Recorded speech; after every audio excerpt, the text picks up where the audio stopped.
You don't say.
And there's I'm out.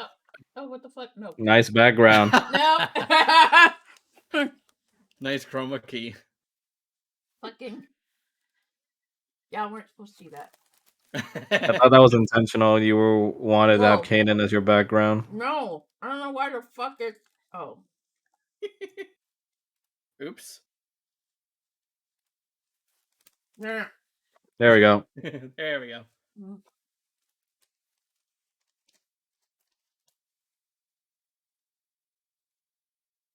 What you eating?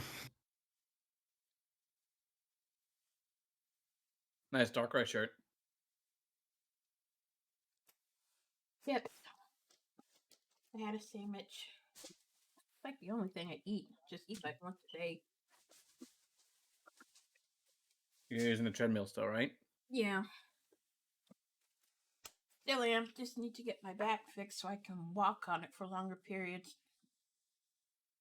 I'm proud of you for keeping on it. Is your mic working, Drake? Maybe he's trying to figure out how to get his new microphone to work again.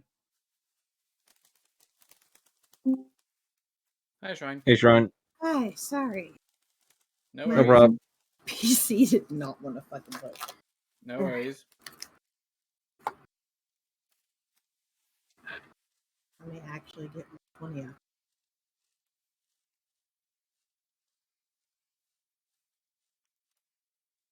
Oops. Wait, what the fuck? What's up? Nothing, just something weird on the bottom of my screen. Did you press something? It's been there for the past few sessions and I can't get rid of it. Weird. I'm guessing it's on your Roll20. I don't know where it is.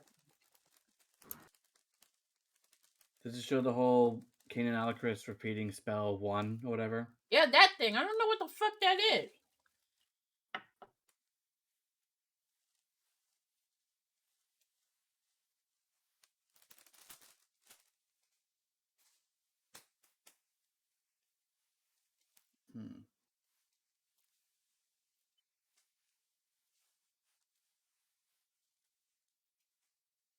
Okay, so how's everyone doing? I'm okay. Doing all right. I am That's good. doing so much better than yesterday. That's good. Is your mouth okay? Yes, actually, it's way better. My God. Nice. Is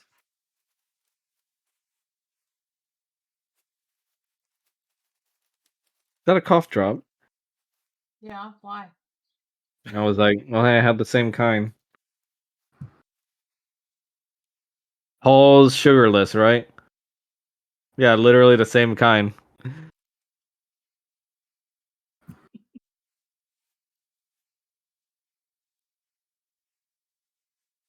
We don't just eat it so slowly like that. So it's just awkward. It just makes it weird. I mean, you're kind of the one who made it weird, Max. Oh, I'm saying it to Max. Oh, Max made it weird. carry on. How'd I make it weird? I just said I use the same cough drops. But you know it's something so innocuous that it's just like,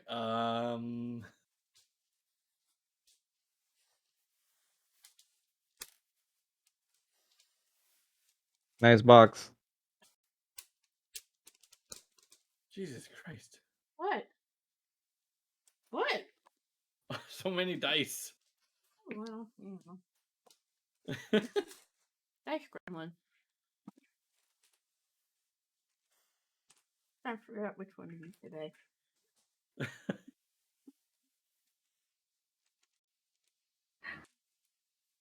Yeah, we got lots of Very RP good. today. Sounds like fun. There's our favorite tiefling. Yep.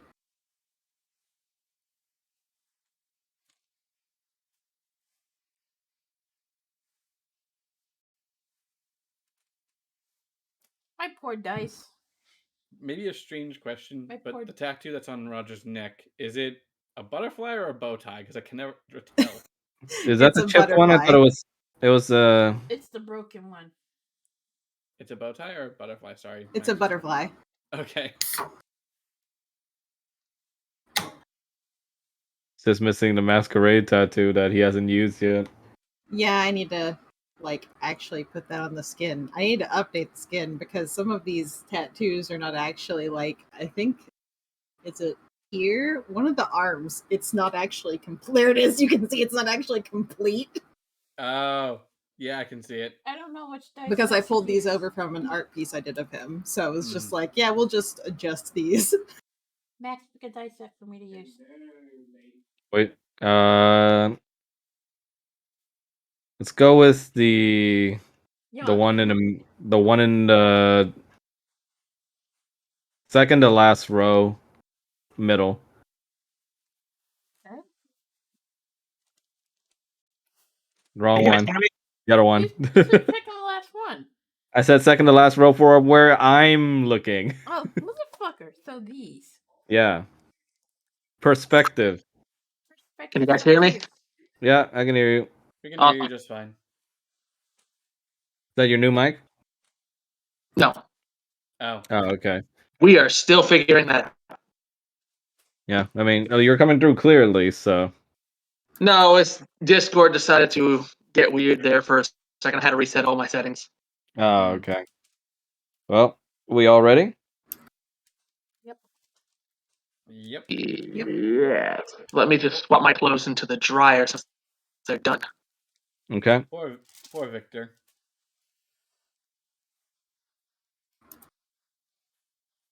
Considering where we left off with Vic. Considering where we left off, poor Victor. Great victim.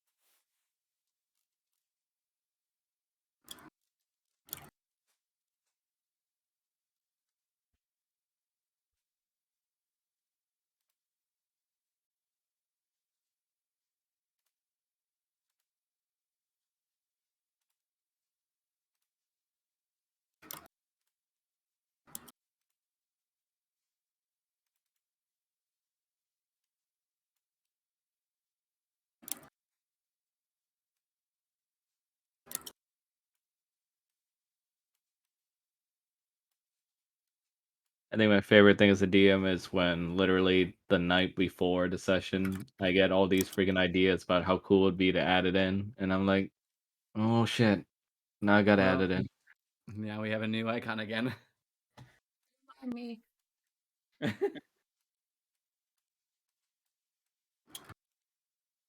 So I spent like literally last night like refurbishing a lot of the stuff I had planned because I was like, oh no, this would be a much cooler idea. So Mel has new dice. She has many dice. Many dice. We all have many dice. I have Speak for almost yourself. like I've only got 3 sets. yeah. One of those I bought for you. Yep. The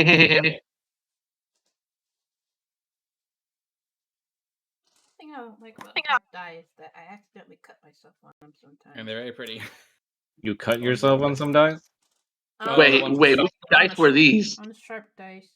I accidentally like cut myself. Yeah, some dice have sharp edges.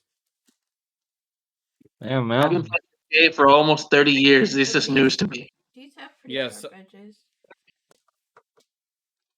Okay, And this is we the all dice set ready? that Mel got. And this is the dice Oh, set what? that If you bought step me. on the metal ones, yeah, obviously they hurt like hell. Oh no. Do not step on the 4-sided dice. Those hurt. Alright, I'm Oh, good. 4-sided dice hurt, and so do 8-sided dice, especially. And that's Okay. if you're ever confused what a caltrop is, just step on one of those with bare feet. You'll know why We you all can ready? stick. Yeah, I'm ready. Roll 20 is yeah, it's loading up, but it should be ready in a second. Okay. Man, your mic sucks. Also, I'm a balls. freaking passerby in this right now, so it's kind of we'll be testing out some new dice today. And I'm kind of surprised that Mel hasn't called on Leopold yet. What do you mean? There's no music yet in Roll20. I don't hear anything. Oh. That's the point. Oh, You've always well. commented on it before. I kind of just figure like he's still setting it up. I tried to not. Well, I'm do waiting that. for everyone to get ready. I've been asking for like 3 times now. I'm ready. I've been I've ready. been ready. I'm I'm ready. ready for Yeah. Freddy. Okay. I was the first one to call, damn it. Seriously.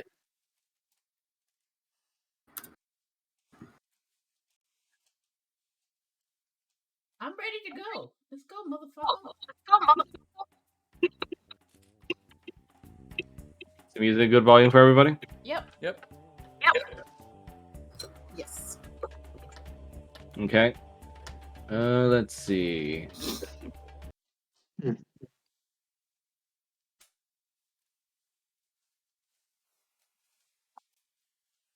Where did I put that thing? New song because Strahd is currently looming over Victor.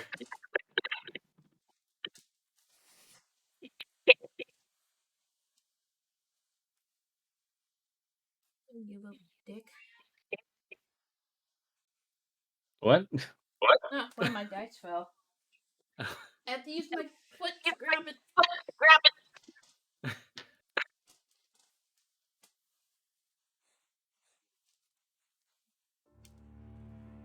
Now you can see the dice right. So where we last left off in our session, Irina had unwittingly walked into rather surprising sight in her and Victor's assigned hut so far. She sees just Victor lying on the ground while Strahd is just sitting nearby, finger up to his mouth, telling her to be quiet. Being of an Anne Rice novel. She moves to unsheath one of her weapons, but he simply puts a hand up and just says, "Hold on. It's just a simple sleep spell. He's quite alright." Man, though it does not take much to put him out now, does it? He just sort of pokes at Victor's head.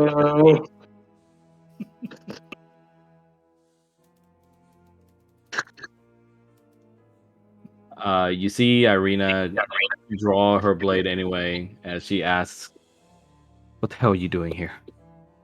And I find it funny you say we see, considering I'm the only one here and I'm unconscious. Yeah, I mean, your guys' player knowledge isn't just your character's knowledge anyway. We're And getting a cutscene. very much. Quick time event. That's one Cinematic. minute.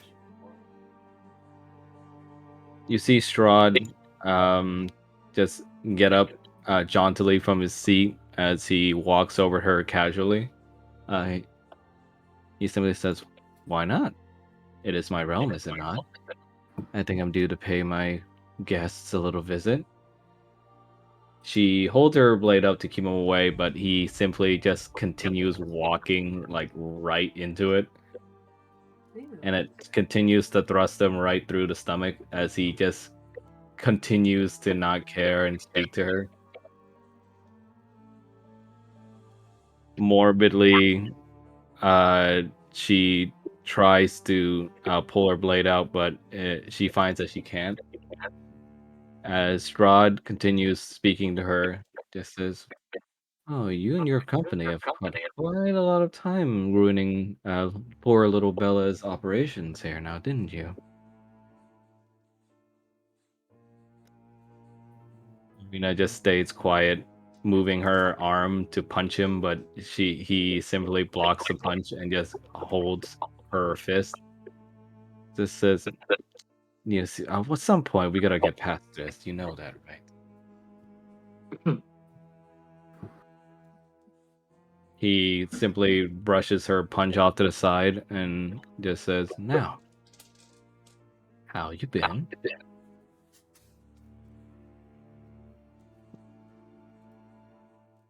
And she simply continues to scowl at him before he just sighs and just says, "Very well.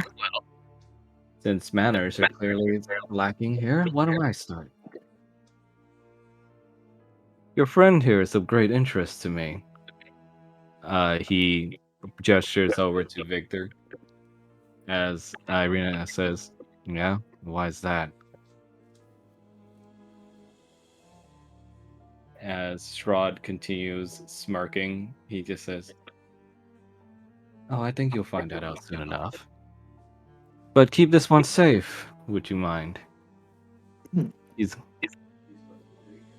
he's got a lot of potential that I'd like to see, well, for lack of a better phrase, awaken."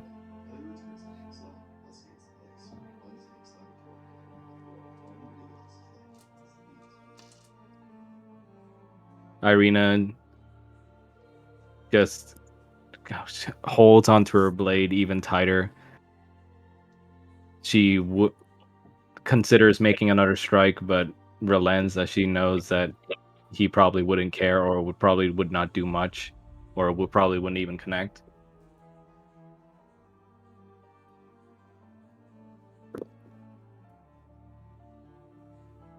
As Strahd then turns around and says, "You haven't told them yet, have you?"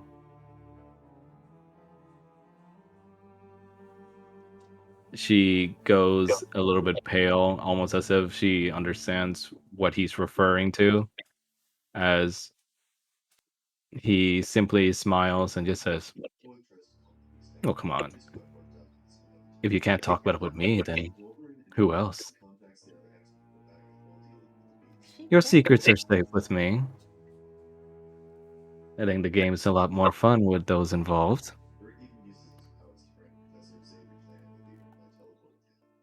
Though there is something I need you to do."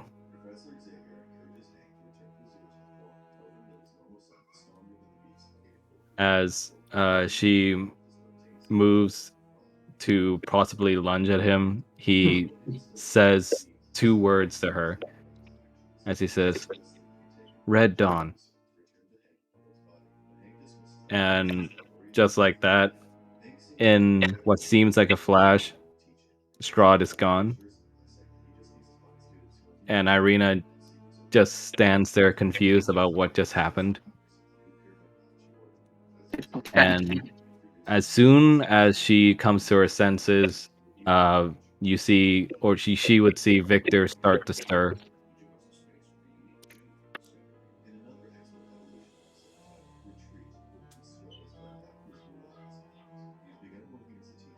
She goes right over to Victor to make sure he's okay. She doesn't see any signs of injury or damage as she shakes him awake as he's already waking up. What happened?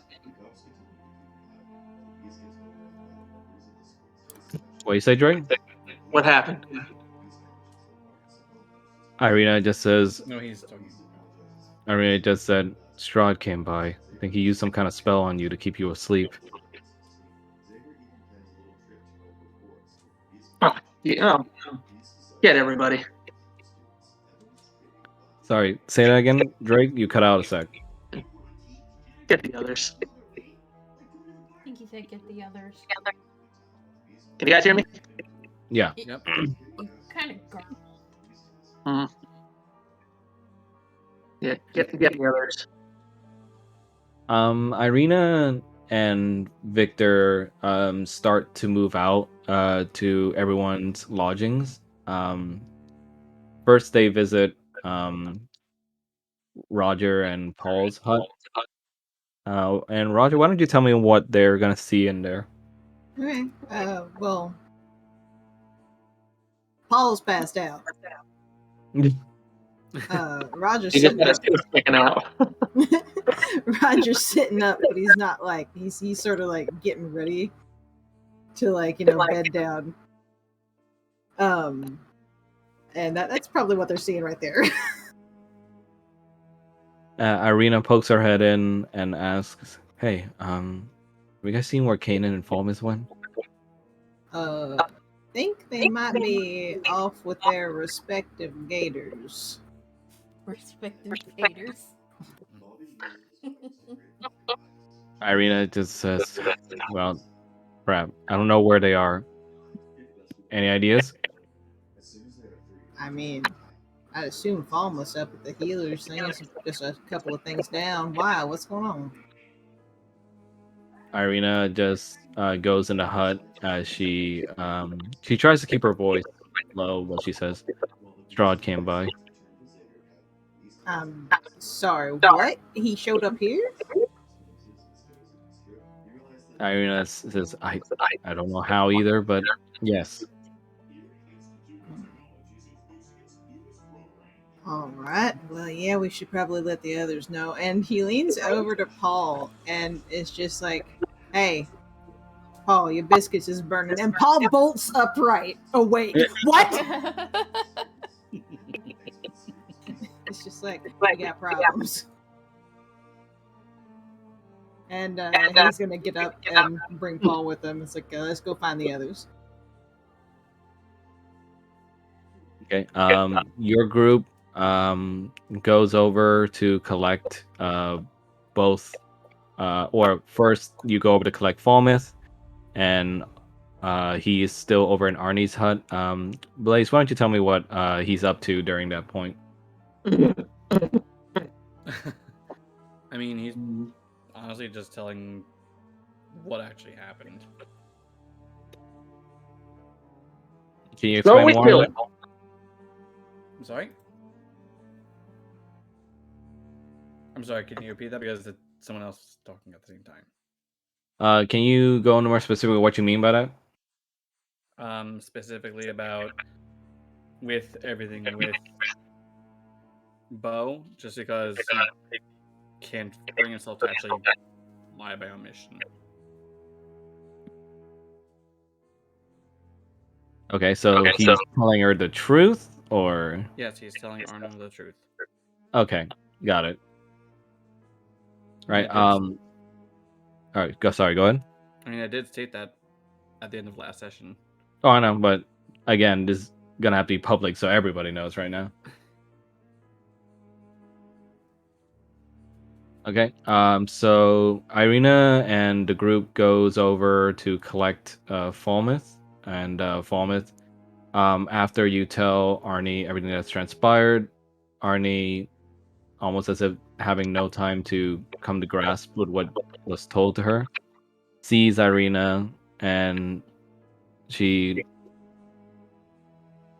blankly stares and just says, "You should. That sounds important. You should be with them.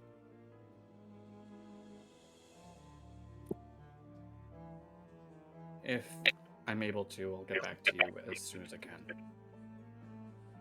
Arnie doesn't respond, simply just continues staring at the wall.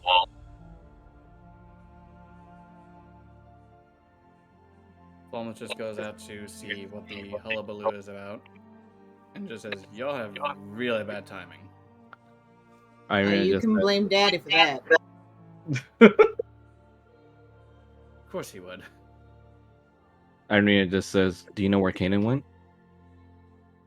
He's probably shacking up with Odalia right now. Okay. With that direction, Irina and the group travel over to collect Kanan. Mel, why don't you tell me what Kanan and Odalia are up to right now as they're visiting? Kanan and Odalia are actually like talking about their respective gods. They're basically just having like a conversation about what they believe in and stuff like that, and like personal talk about his family and his late wife. So they're like in a deep conversation. So he doesn't even realize they were coming in. Yeah. Irina and the group poke in as they silently gesture for Kanan to have a talk real quick. Kanan notices them at the corner of his eye, and he looks to Adalia, and he says, "I'll be right back," and gives her a smooch on the forehead, and then walks outside. Ooh, where's my Oh, Oh, what is it? Odalia nods as your group gather outside the hut, and Irina stating should probably return to Paul's tent. Don't want to talk about this too openly. yeah, Kinda might be a good idea. Tilts his head to the side and crosses his arms, like, okay. Roger. Roger's just gonna look over at Kane and be like, "It's daddy business." Oh. Yeah, I wish you wouldn't call him that. it's a good way to talk about him with nobody knowing. Paul just rolls his eyes. You have utterly tainted that word for me. Sorry. Obviously, Yeah, I should everyone know. gathers in Paul and Roger's hut as Irina explains what happened and also how that encounter ended.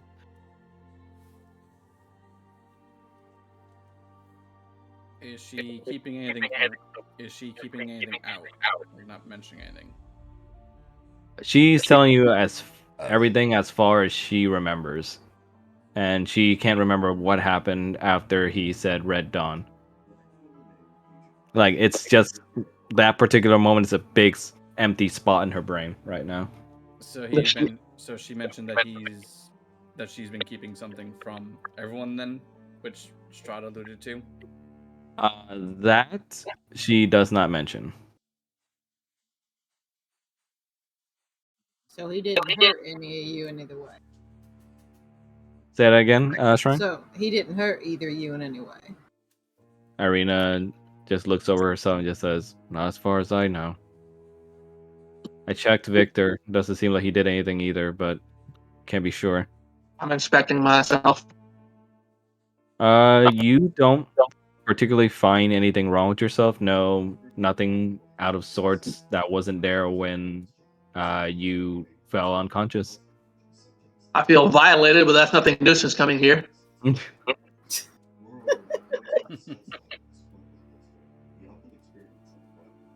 And you said that Strahd mentioned that Victor has potential he's interested in. She shrugs and said, "That's what he said." So he's cryptic as usual, so hell if I know what that means.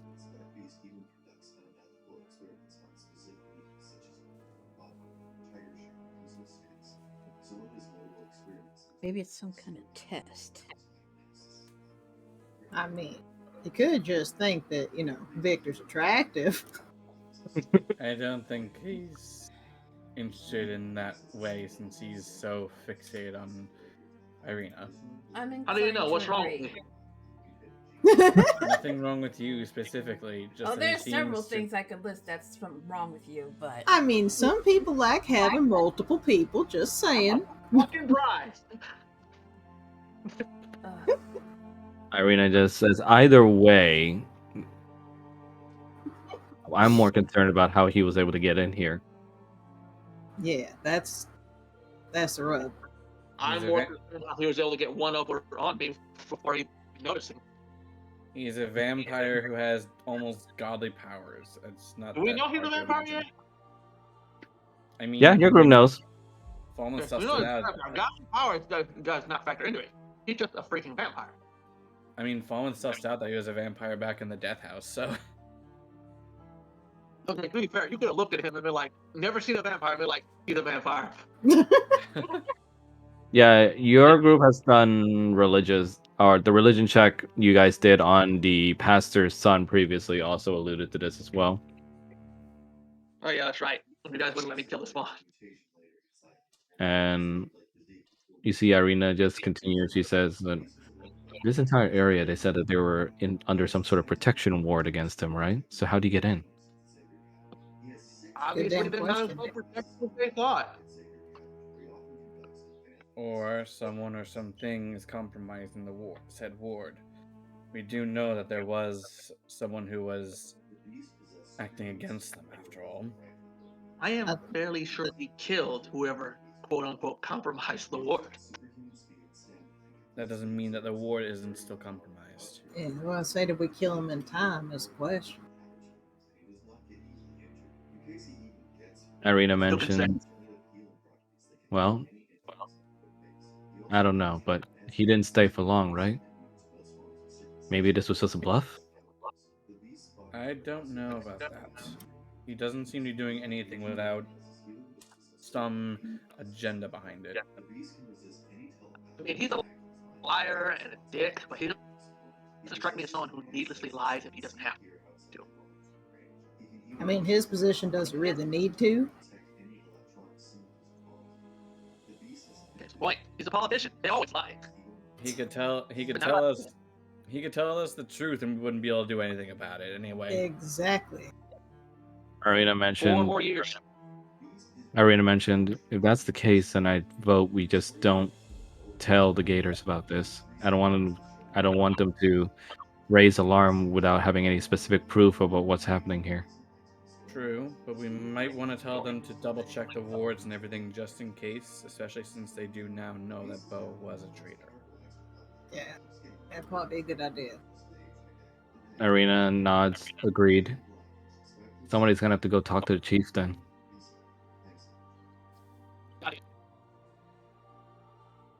your mic is super garbled. It's hard for me to hear what you're saying. Doesn't help that I'm eating. Yeah, you're cutting out, right? What did you say? I don't know what's wrong with it. I guess phone Discord is the way to go then.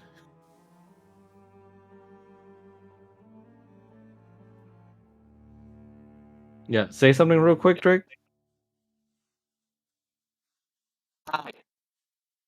Yeah, I think even when it's like a short burst, it's like super garbled. Are you already on your phone or? No, I am not on my phone. Okay. Is it possible for you to join Discord on your phone real quick?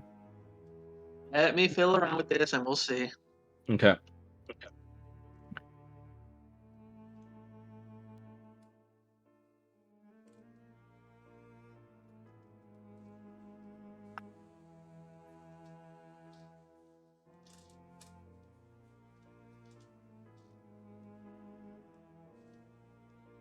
To another exciting episode from Marvelous Videos. I'm your host, Tia Air.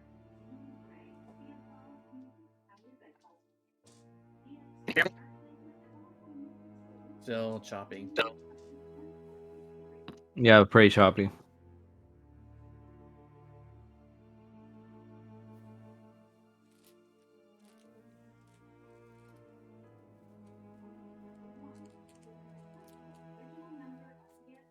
By all means, continue. Okay. Well, afterwards, yeah, Irina just said, someone's gonna have to go talk to the chief.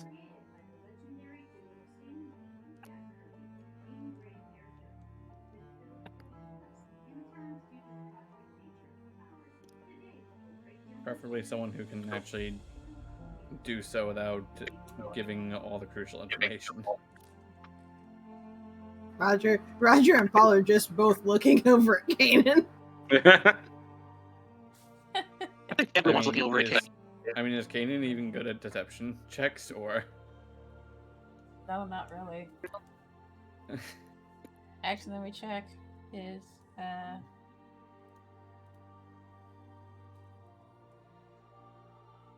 deception would be charisma. His modifier is like 2.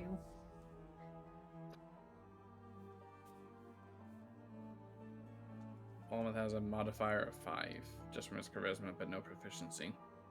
Since paladins aren't really. Well, you can't. Well, paladins can't lie, so.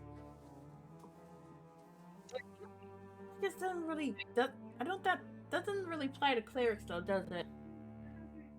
Nope, it does not. Depends on the cleric and everything.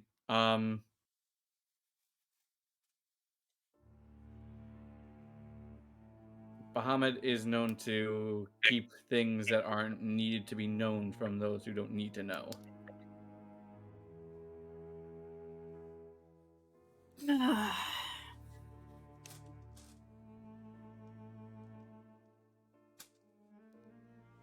Okay, well, guess I'll have to do it. How's Roger with deception? Roger is actually proficient in deception. Oh, then. Roger's just like, you're the one that's banging the chief's daughter. I figured you might have an in a little bit more than I do. Kanan just stares at Roger like he wants to kill him. Irina points over Roger and just says, he does sort of have a point.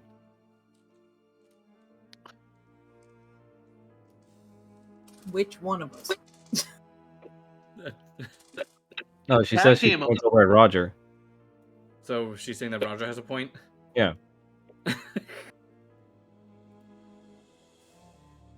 Fine. I mean, I could come with. I could be backup if you like.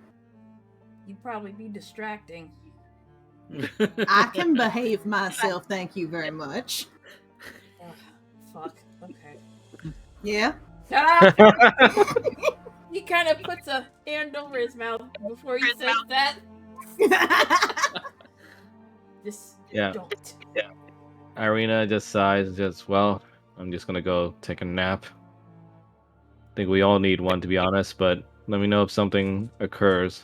Paul might be like, maybe you should take a nap, like, with other, like, you should be around other people, just in case. Probably not Paul, since Paul is exhausted. Well, I mean, he is awake. He's just, like... Out of it? Out of it a little bit. But I can see him being like, hold on.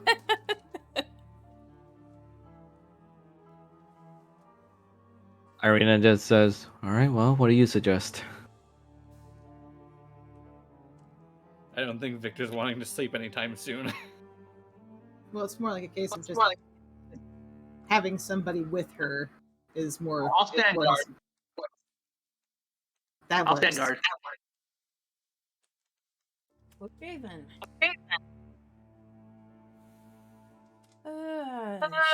Shit. So who wants to have their little event first? What do you mean? Yeah, well, let's just go over to Kanan and Roger first, then. Okay. Alrighty then. Okay, so I guess we're gonna go fuck over here to the chieftain's hut. Oh my god. Okay. You guys head over to the chief's lodgings again. You're allowed access inside, of course. Okay, so Okay, Um, what are we trying to do now? while Let while him know you're that you're trying to let him know that. there, oh, Oh, sorry, let me finish first. While you're there, you notice Arnie, who seems to have just finished talking with the chief about something. Um, Arnie doesn't really pay any focus to you as she leaves after their discussion is finished. Kanan kind of looks back at her, kind of curious what they were talking about, but yeah. Okay, what exactly were we trying to do? Trying to like You're tell trying it. to talk, recommend to the chieftain to look into the state of the wards because they might be compromised considering Bo's previous treason. While trying to leave out the mention that Strahd actually came by. Ah, okay. So Kanan is going to walk into the chieftain's hut with Roger in tow. He kind of gives the chief a polite bow and starts with uh 1,000 pardons of bothering you, sir, but there's something that we should probably discuss. Roger is going to also follow suit with a bow as well. The chief just sits in a very stately manner and just mentions, "Sir, the only ones who usually address me as such are those who know that there is something wrong, or my daughter's lovers." He kind of just clears his throat. He sort of squints over your direction. Yeah? This is embarrassing. Uh, uh, sorry. Uh, uh, shit. I kind of lost the words right now. Thanks, Max. Yeah, back up. Yeah. Roger is gonna step up and just be like, we were talking after everything that we went through down there. We're a little concerned given the situation that perhaps things are being compromised here. We were thinking you should probably check up on your wards and such. Because of what happened with the UNT and one of your own betraying your people, it might be a good idea to make sure everything is working as a chord. You see the chief put his hands together over his throne as he says, "Hmm. We've sent some of our best hunters into the ruins to check for any remaining Yuan Ti trickery. But as far as our wards go, I suppose I will have my wife here inspect the wardings." Okay, fabulous. No, You no, he see, doesn't say that, but yeah. you see the shaman woman places her um, decrepit-looking hand over on his shoulder as he places his over hers and nods. But first, there is a ritual she must attend to. You will have to excuse her. Yes, Of course. of course. You see the woman walk slowly out of the hut. Sure. Just sort of step to the side to let her pass. Yeah. Respectfully. As you see the chieftain says, "Our scouts did report some vast amounts of treasure in the ruins, though, upon entering. Would that be by your doing?" uh, yeah. The treasure we left behind in that big Yeah. chest. We thought it'd be prudent to just, leave it there. Carrying it back didn't exactly seem like the easiest method. Yeah, that too. He nods. "As thanks for your help with my people, I will have my scouts recover the treasures as much as possible." They Oh, will be good. yours. Our people have no need for them. Oh, um, thank you, chieftain. Yeah, appreciate it. Accept this with gratitude.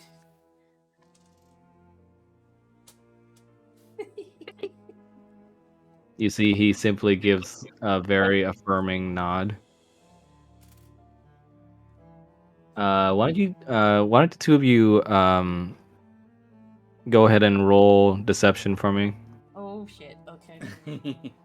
La la la la la la la. This should be good. Oh shit! Oh, that's actually not a bad roll. I rolled a Hey. 13. What'd you roll, Mel? A 13 With the mod or without the mod? without the mod. So 15, since you have 2 charisma. Oh well, yeah. Sorry, I forgot about that. So Thank you. You're welcome.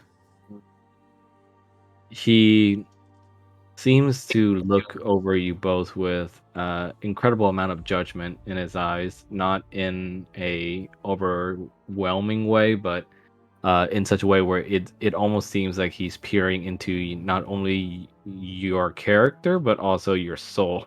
Oh jeez. Roger stands up a little straighter. Kanan just doesn't move, and he kind of just looks back. Not like challenging stare. He just lets him look. I'm He sorry, my first thought was if you don't move, their vision's based on movement. If you don't move, they can't see you. he looks over at Kanan and asks, "You were not present during the talks that your party had with me. Tell me then, what is your opinion?" What just happened? with giving the ideas of whether they should keep to traditions or try to go with some sort of change. Oh. Well, how I feel about it, change is inevitable, whether good or bad. Being able to adapt to change is what's most important. Sometimes traditions should be amended. Not entirely forgotten, but oh, please. Not entirely forgotten, but amended to adapt to unexpected things that occur in life. Roger just kind of pats him on the shoulder and goes, "You got there, buddy." He's kind of rattled, so You see the chief gets up from his seat, and once again you're reminded of just this huge looming figure. almost kind You of makes him see blush. what you see? That almost kind of made him blush. Just him standing up. You know.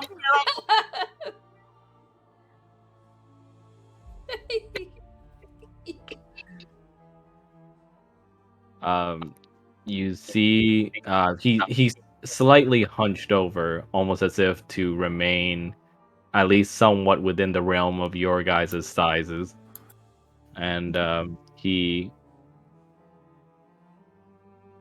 goes over to Kanan, and you just see his entire body casts like almost like a shadow over you, and he views you with glowing amber eyes as he stares at you almost just silently. Well, then Kanan's just gonna stare back with a very neutral expression on his face, like a resting bitch face, sort of. Yeah, So like normal. yeah. He's like unfazed.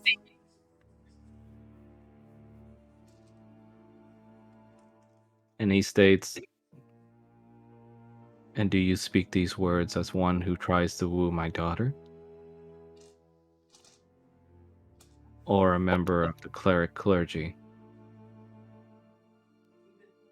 I speak as one who has been forced to deal with change and has learned to adapt with it.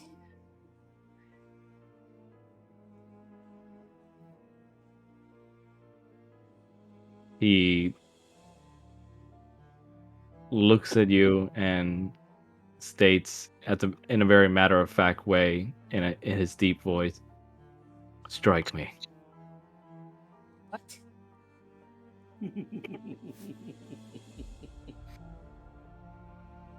Strike you? And he says, I do not joke and I do not lie. Strike me." Oh boy. Max, what the fuck? Wait a minute. Kanan looks at Roger for a moment, like, serious? Roger just sort of shrugs, like, Okay, I mean, well, you fought the other one. alright, well, Kanan shrugs and I guess he's gonna give him a solid punch to the stomach. Go ahead and roll for strength check. Oh, Jesus fuck. Okay. I'm gonna do this with 20. Oh no. You move to give him a good old jab in the stomach, but your hand makes an immediate stop. It's almost like hitting a brick wall. He kind of hisses like, shit.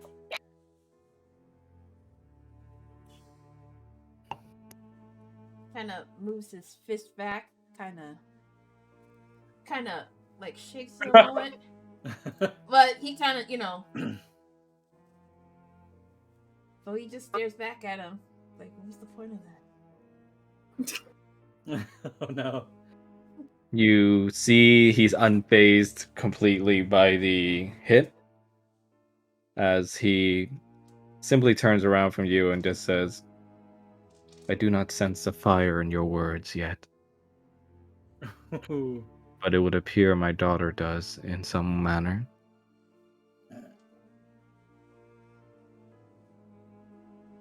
If you are true to those words, then I only pray my daughter can learn from you." Kind of just clears his throat and just shakes his head. Shit, that was embarrassing. He returns to his throne and he turns back to you all and say that, "I will take what you have told me into consideration. Thank you." Kanan gives him like a quick bow and then leaves immediately. Gotta go. Yeet! Yeet! Roger is going to do the same thing. Yeet! We're gonna take a bit to win Daddy over.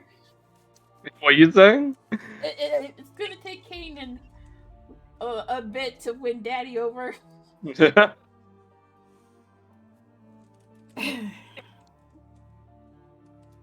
Okay, you two return to the group.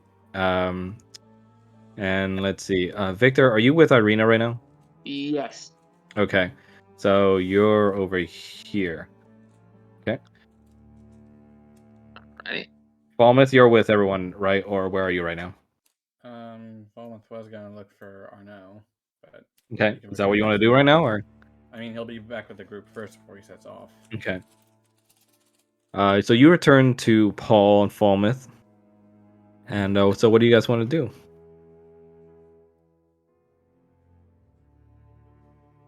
I figure first we'll update them. Kanan is like in no mood to talk. He kind of just like he's just like opening Embarrassed. a little bit, and he's kind of just opening and closing his clawed hands. The one he punched the chief with. Roger's just gonna be like, Chief said that he's gonna have his wife check the wards and everything, and he's gonna look over Kaden and be like, "See, I can behave myself. I had at least 5 or 6 openings in there. I could have said something, but I didn't." Clearly, you are a paragon of restraint. Damn right I am. Anyway,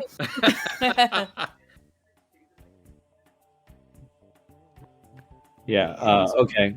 After that, yeah, I'd say now you guys have free reign of the village. As you spend some R&R time here. Just some.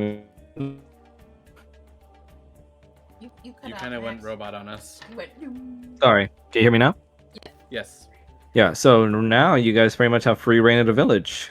You guys are going to be staying here for the next day or two, or not. Up to you guys. For a little R&R. So just let me know what you guys would like to do in this downtime. You did mention that Al has some new stuff in the shop. Yes. I could use a distraction, Kanan said, and he walks out the hut.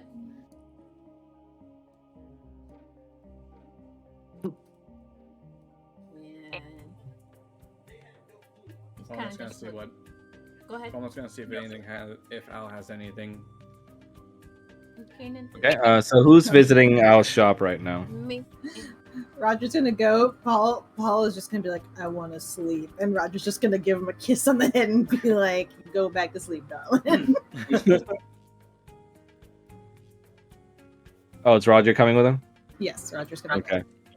Okay. Sure, he You wants- guys enter Big Al's hut, and as usual, a bunch of smoke and unknown vapors fly out of the hut.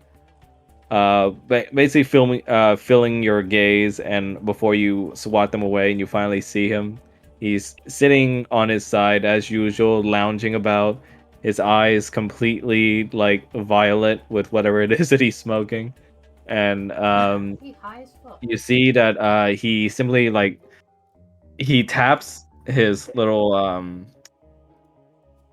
God, how am I keep forgetting that word? Okay. Yeah, he taps his little pipe as he looks over to you all and just says, "Well, well, well, look who's back." Good to see you again too, Al. Of course, we're back.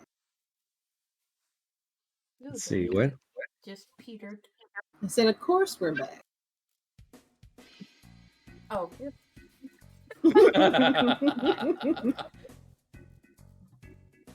Isn't this Wall Market? Yep. I swear I know too much about He Final Fantasy VII Big music. Al gives a big toothy grin. You see some of his teeth are missing or replaced with gold fangs. As he looks over at Roger and goes like, "Wow, but isn't it a little pepper? oh, what? How you doing, Dylan?" I'm kinda doing cutting just it. fine, darling. He takes a huff of his pipe and blows out some more colorful looking smoke. As he says, looking to look through my wares again? If you Yep. don't mind. Alright, let me see what I can scrounge up. He sits up, he scratches his ass a little bit, and he goes over to his big little item pile and starts rummaging through it and like gathering some things. Almost crack. You see that his pile has gone considerably bigger, and you wonder if it's due to him getting them from some source recently. Of course, he says.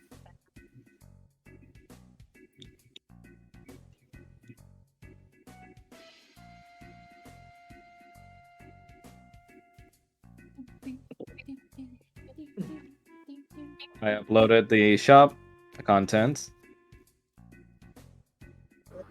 Oh, it's a download. Like, what the fuck? Let's see. Spell scroll once used. Servants, potion for greater healing. Interesting. Hmm.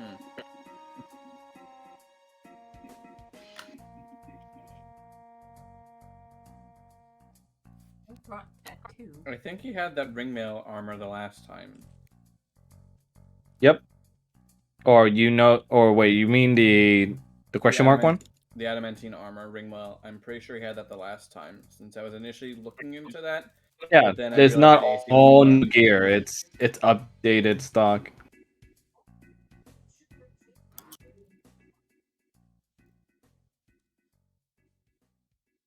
Hmm.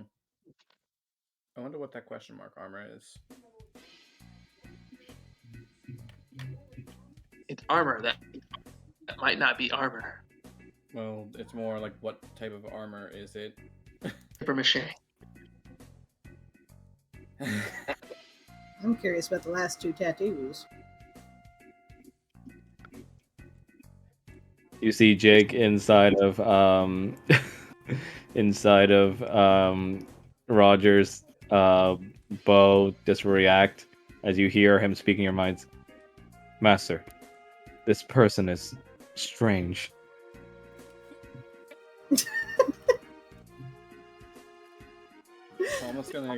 Almost gonna inspect the enchanted armor. He just pats his bow. It's alright. You see Jake just continue to speak. Just says, we sense some sort of powerful magic from him. But it's like looking at a very banal painting. I think Blade wanted to look at that armor. Okay. So you're take a look at that armor, and why don't you go ahead and roll for perception for me? 18 plus 1, so 19. From what you are able to gather, it is a. Let me go ahead and grab it real quick.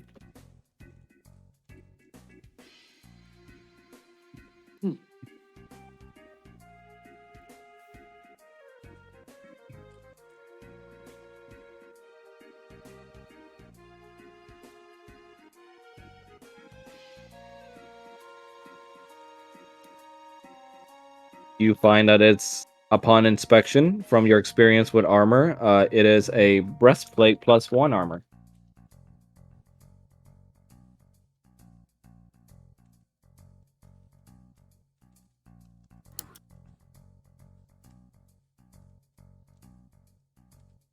You hear Big Al just chime in, big, heavy, hunky stuff like that has never been my style. Though it is a downgrade since breastplate Though is silky 14. robe And that would sound rather divine. Kanan is going to it's pick up. honestly a downgrade, so I'll probably stick with what I have right now. Kanan is going to pick up the potion of greater healing and puts it in front of him. How much for this? Is that? Yeah. What you got to give, Big Al?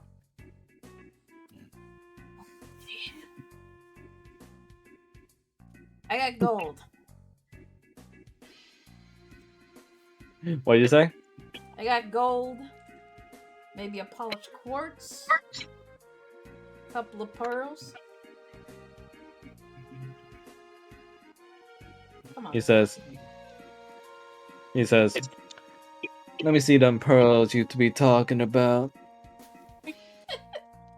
Okay, well, Kanan takes out, was it 10 pearls? I know I got 2 pearls. Yeah, I think we divided them up. Oh, did we? Yeah, Okay, never mind. so I everyone's guess got 2. I didn't update it. Whoops. Okay. Kanan is going to take out 2 pearls and the polished quartz in case he's interested in that. He takes a look over the pearls and he inspects them a little bit, almost in a strange manner. As you see, he licks one of them and he just says, all right, I can take the pearls off your hands. Fine deal. So Kanan is going to take the potion of greater healing, and he pushes the other pearl closer to him, and he takes the pearl's quartz back. You see, he takes the pearls and he pops one of them into his mouth, and you just hear the most visceral, hard sounding crunch ever Oh as my he starts god. chewing it. Kanan Mm. kind of cringes at that, like, oh shit. It tastes like luxury. Add one Okay. potion of greater healing. Pleasure doing business with you, Al.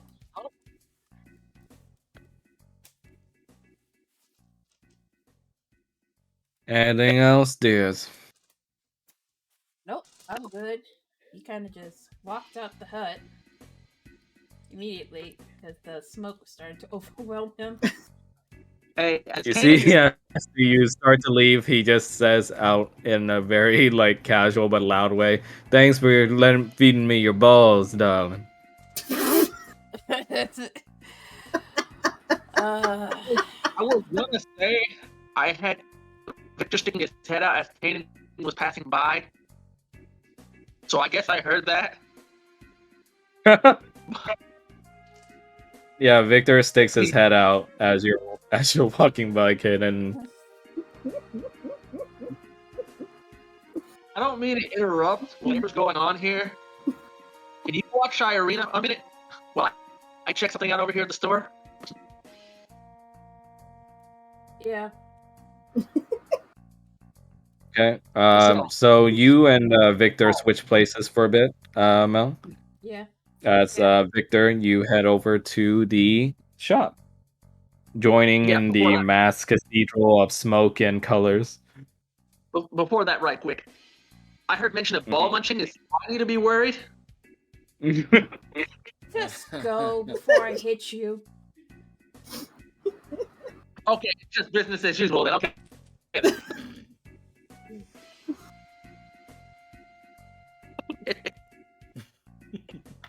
Go already.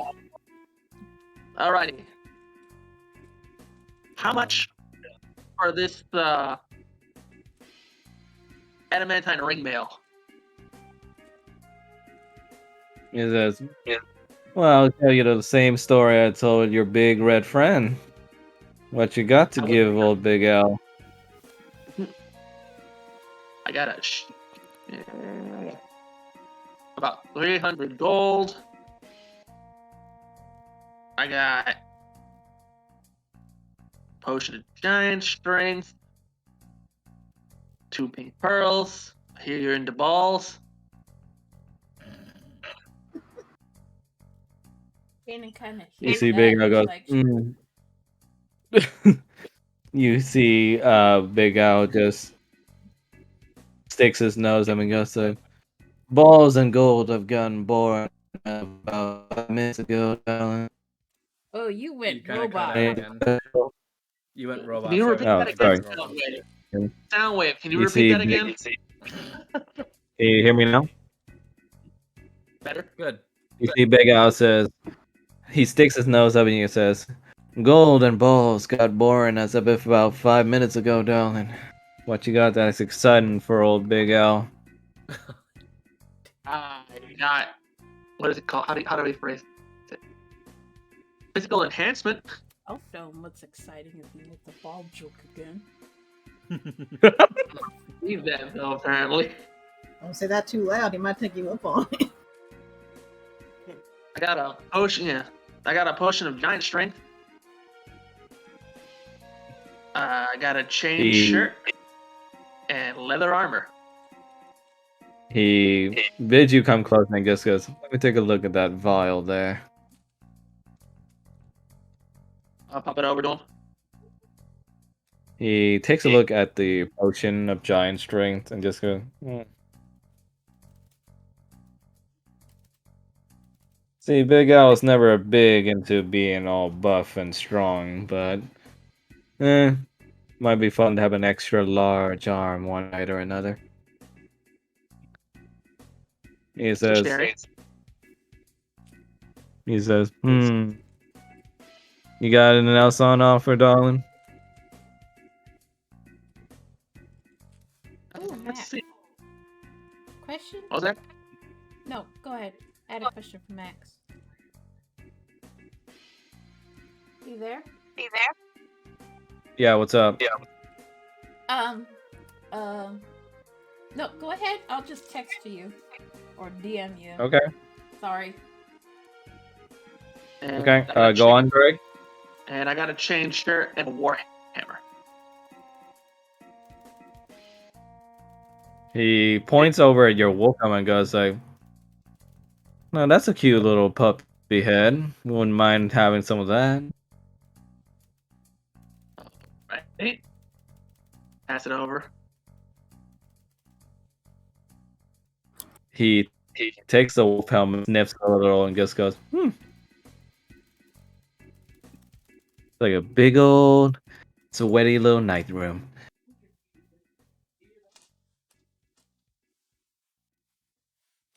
He takes the helm and. Sorry, say that again? Can everyone hear Max okay, or is he just cutting out? He's cutting out for everyone Am I- at times. You're cutting in and out, yeah. Okay. Can you guys hear me now? Yes. Yes. Yeah. Okay. He takes the vial of giant strength potion and your wolf helmet and says, "That'll be I said- just fine." What do you say? I said the warhammer. He wants the wolf helmet. Yeah, he wants the wolf helmet. He was pointing at it. Mm. I toss him the wolf helmet. You pass him the wolf helmet. Yes. He takes the wolf helmet off your head. He sniffs it and goes like, musky. Ew. He puts it beside him with the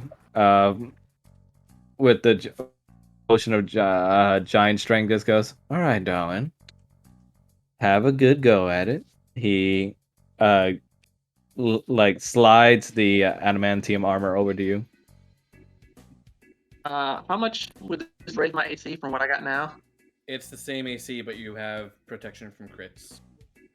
Yep. It's 14 AC. But now I got crit protection. Yeah. Where would I write that down? You can just write it somewhere in your bio section, and I'll go ahead and remember it.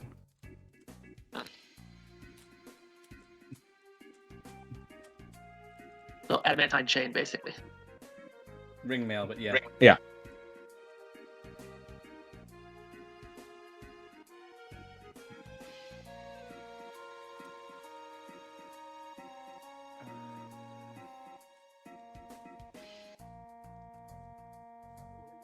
I answered your question, by the way, Mel. Okay. Yep, I saw. I'm just thinking. Okay. Now, my little red devil, how about you?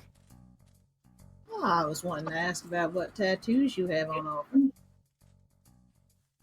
Oh, even better, it actually gives you immunity to crits.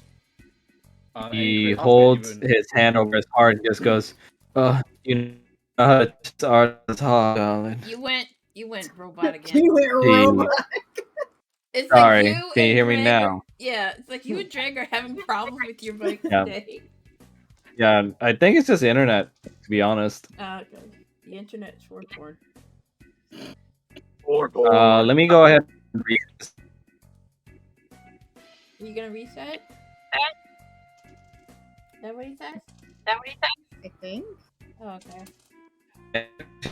right now, and I think somebody in my house is probably downloading something that. Shit. What are the tenants? Probably. Give me one sec. Okay.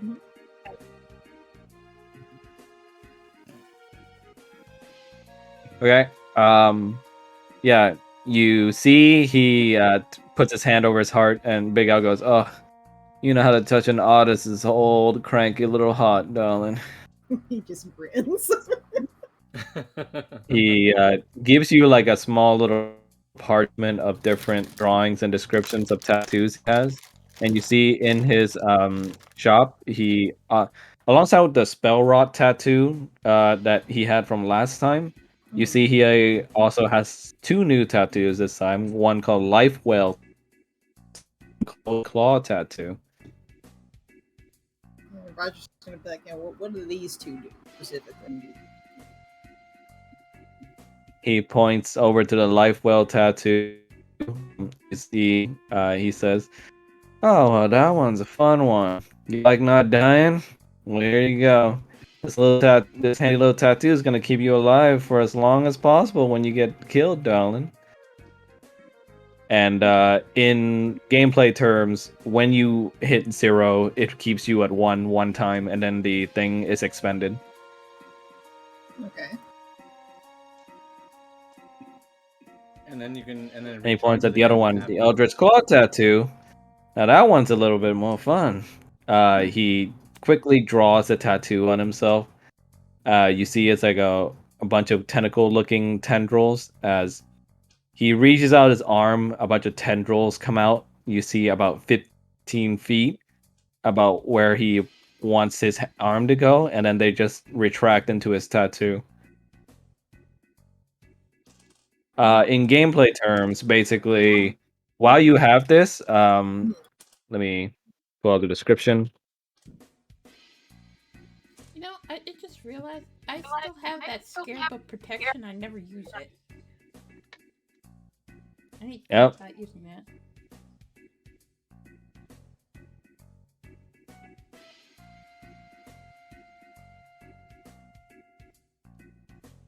There you go. That's the description.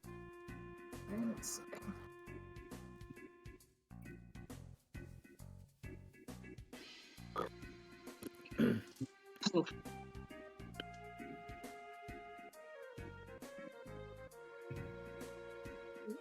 Okay.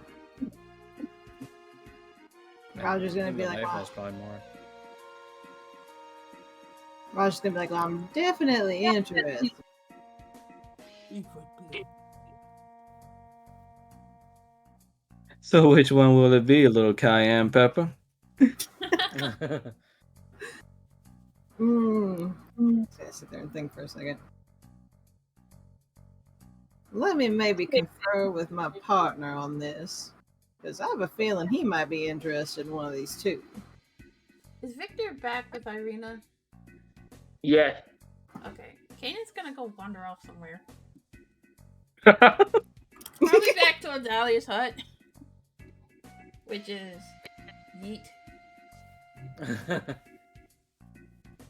Okay. So is Roger gonna double check with Paul currently? Yeah, that's what Roger's doing. Okay. So do you need me to wait or?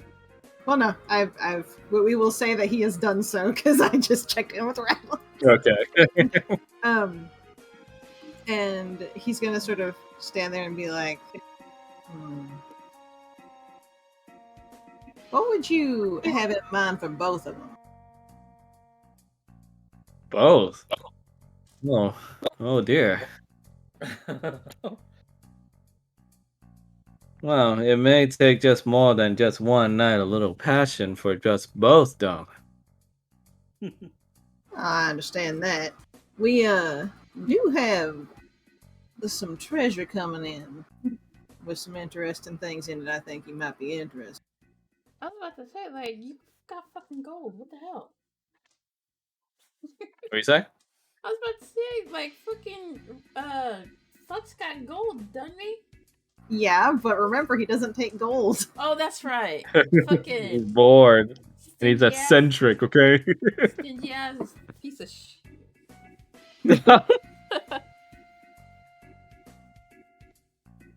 His eyes do light up at the sound of treasure though, and just says, "Oh, curious knickknacks and baubles." Mm-hmm. Of course, no. Now it ain't here diamonds. yet, though. I have to, wait until it gets here to make a purchase. If that's all right with you.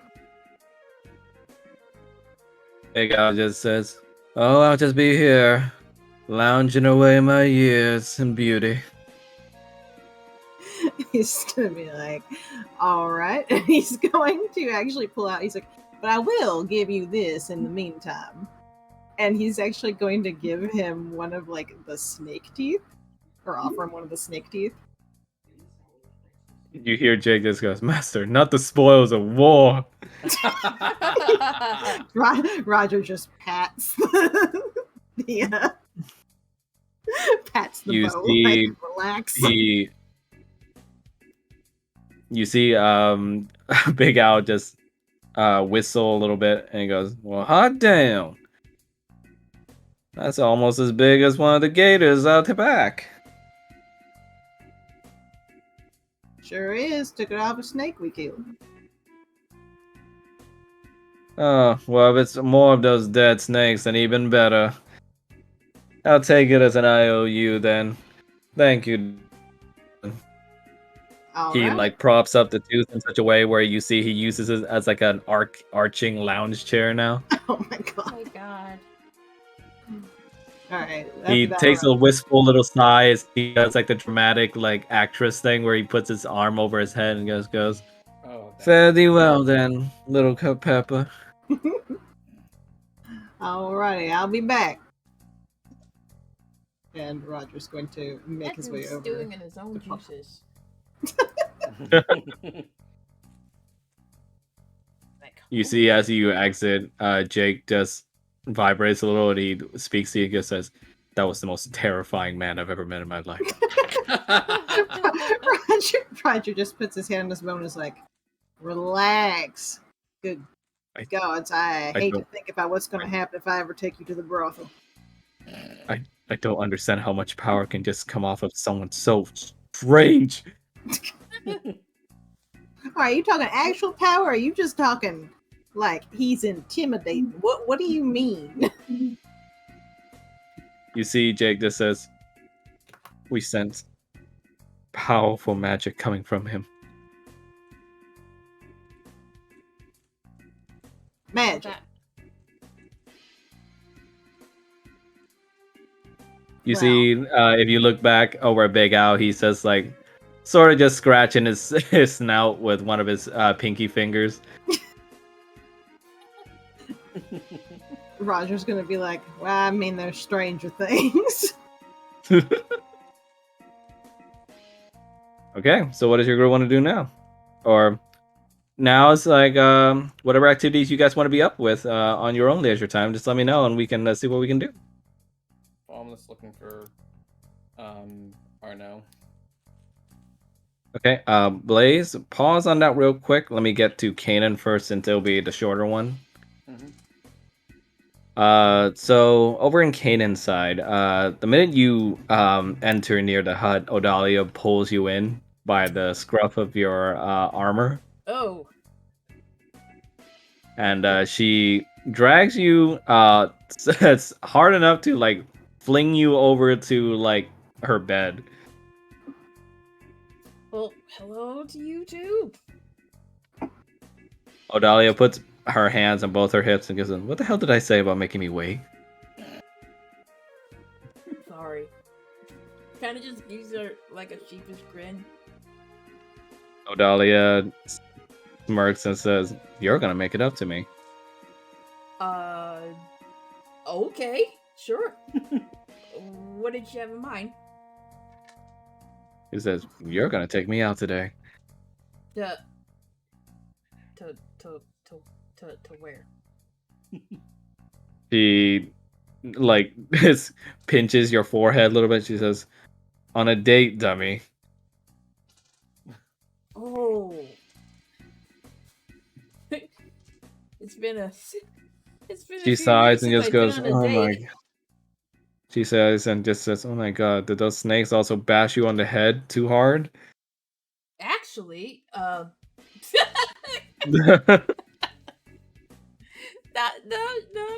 I'm okay. It's just been a couple of decades since I've been on a date.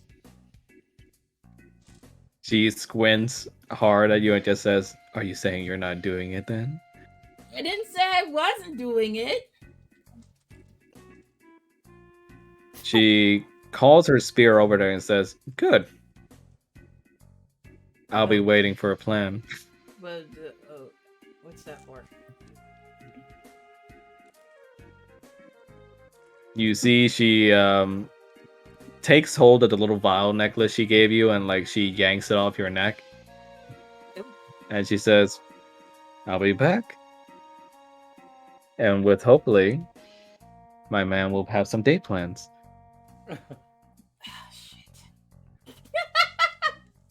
And you see, she disappears out of her hut with your necklace. Oh, jeez. My God, she is feistier than a sheriff.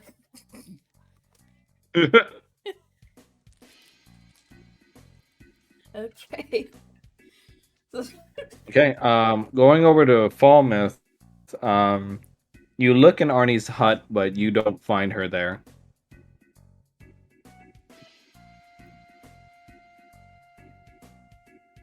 Now, where could he have gone?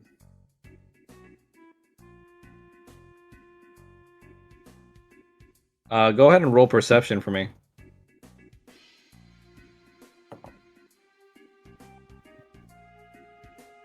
Dirty 20. You look around for anything you could use to perhaps point you in a direction of where Arnie might have gone, and you see scrawled on a big parchment a lot of scratched out letterings that looks like it was written in some sort of strange looking ink. And you see, you can faintly make it out, but the words "I'm sorry" are written there, but entirely scratched out with ink. Shit.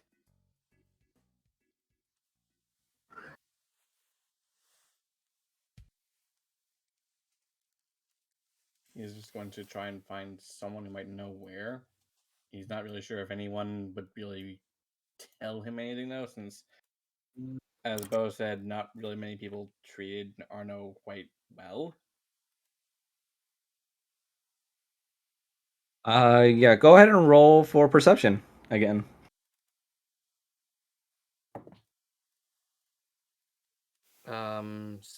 18. Off over in the distance, you hear two Gatorkin speaking aloud to each other as they walk through the planks. As they talk to each other. Did you hear? It's gonna be another ritual again. They actually gonna do it this time? I don't know, man, but sooner the better. The tribe will be better off.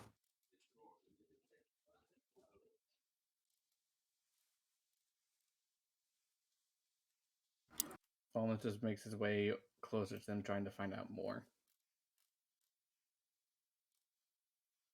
You go over to them, and you see they stop at a certain junction and they start talking and saying, "All right, well, guess we're gonna have to find a new healer then." Damn. Arnie was a strange one, but at least he knew how to mend the wounds correctly.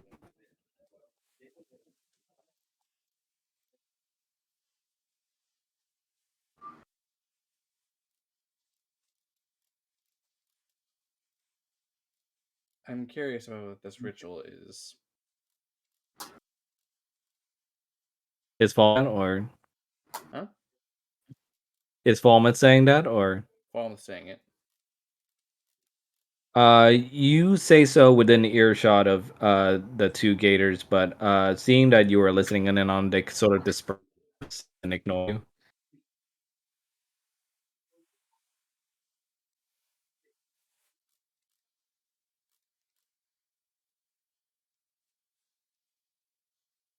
Only people I'll probably get answers from are either Al or the chief or the shamaness. So what would you like to do?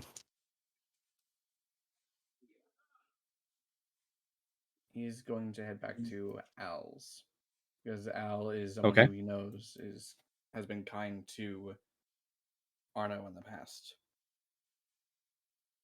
You enter and you see Big Al still lounging in his now new big snake fang chair, and he's like nibbling on a little bit of pearl. And he just goes, "Oh dear, another one. Oh well, let me see if I can drag out something then." I'm not here for wares. I'm more here for information. Oh, information about what, darling? I heard tell that there is a ritual being performed, and that it entails Arno's disappearance from here. What can you tell me about it?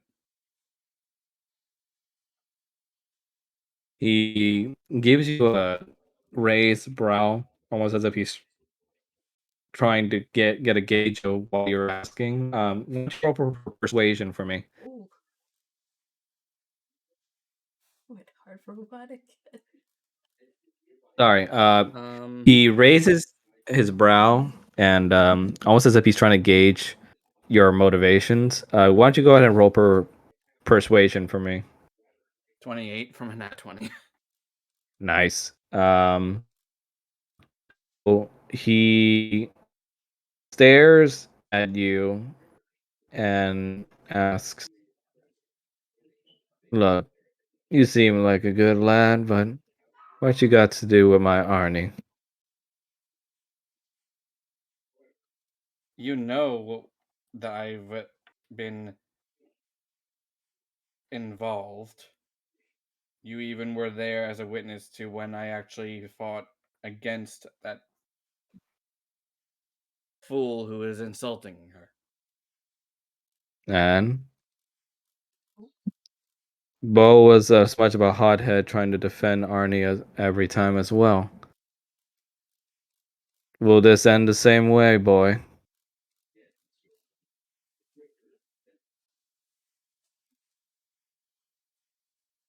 All I can do is pray that it doesn't. He sighs as he adjusts a little bit in his seat and just goes, "Tried convincing little Arnie, but there's a lot of strength behind that fragility. As long as you can believe it." I know. I can believe it. It's an old ritual practice in our tribe. Can't say I was ever too into it, but the chieftain is keen to have our traditions stay the way they are.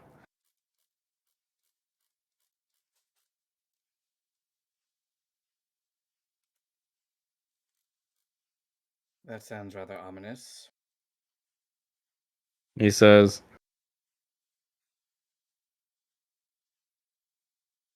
"Go over to the water shrines. You can find it in a little path headed northwest of here. It'll lead you to a small lake with an entrance inside. If you're lucky, you'll still have time." He's just gonna sprint. Meow. Clank, clank, clank, clank, clank. Like, Okay. like freaking Steiner from F9. Pretty much. Bournemouth is pretty much Steiner in the group. No, not as So, evil. Well, I like while Kane that's then. happening, what does Roger and Victor want to do? Well, Well, currently Roger's just sort of camped out with Paul. Paul is still asleep. He's not actually sure if there's anything that he wants to do at the moment aside from rest. So at the moment, that's what he is doing. he's just cuddled up with Paul. Yep. Okay. What about you, Victor? What's going on with Victor during this time?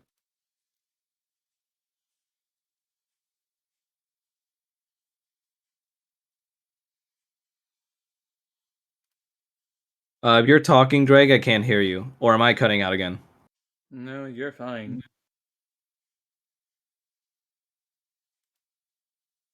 Yeah, I can't hear Drake either if he's talking. Yeah, I'm assuming Drake is trying to get a handle on this mic right now. In that case, yeah, I think he's trying to fix it. In that case, we're gonna go back to Kanan real quick. Okay. Doop doop. All right, Kanan, you're sitting there. From what I assume and hope to God that he's been mulling things over about his plans and what to do. Uh, welcome back, Welcome Drake. back. Can you hear me? Try this here. Okay. Can you guys hear me? Yeah. Yep. Yes, we can hear you. What does Victor want to be up to during this time? He's doing a couple of things. One, I'm taking 30 of those silver coins we got Okay. and weaving them into a necklace. Okay. Two, I am fortifying the shit out of this freaking little hut. Okay. By fortifying, what do you mean? Uh anything I can get. If I can get garlic in here, I'll get garlic in here. I'm sharpening little. I'm, That didn't really work well the first time. I'm sharpening steaks. He's And trying his best. I'm coping. Okay, yeah. I think during this time, yeah. How many silver coins are you using to make into this necklace? Just 30. Okay, so go ahead and take 30 silver coins out of your inventory. And I'm gonna say you're gonna add a necklace of silver onto your inventory. But And yeah, during this time while Irina's resting, he's gonna be you just see Victor almost like army style, just intensely trying to fortify the hut as much as possible out of a out of a motivation I would say is born only from a guy who just completely got his guard dropped. I got blindsided. I didn't drop my guard. I Yep, got blindsided. as he will keep telling himself. Yes. As it was. And, Okay. what's up, Nana? Anything else? Uh, if there's any place around here where I could actually melt down silver and start getting it either poured onto certain weapons or forged into weapons, I'd like to check that out. I don't believe there's any places here with a heat source strong enough to do that. Gotta be Currently, anyway. technology of this town. Yeah, they're not exactly advanced. It's a time-locked village. But is there anything else you want to do? No, that's pretty much Okay. true. Um, You said during this time. Oh, go ahead. you said I Sorry. read sleep, right? Irina is resting. Yes, sleeping. I'm gonna discreetly make sure that she wasn't like bit or anything. You look over her, and from what you can see of the exposed neck portions, there aren't any new marks. No, just the ones you saw from before. Okay, and I'm just gonna plop down and basically just be standing there with my sword out and a wooden stake. It's like a little soldier with like his little fortress. Okay. Back to Canaan. Um, you've been sitting there. Tell me what's going over Canaan's mind as he's waiting for Odalia to come back. He was thinking maybe they could either Hustle. like Bow, go chicka, bow, bow. go Not that. fishing or maybe like finishing that one on one that they had The before duel. they were into the duel. Nice. He's not the super romantic type. He's been around like warrior chicks for the majority of his life, so Well, remember, this is Odalia we're talking about, so yeah. So she's yeah. not exactly dainty. Yeah. So I think All that's right. what he's gonna do. You see, Odalia eventually comes back into the hut.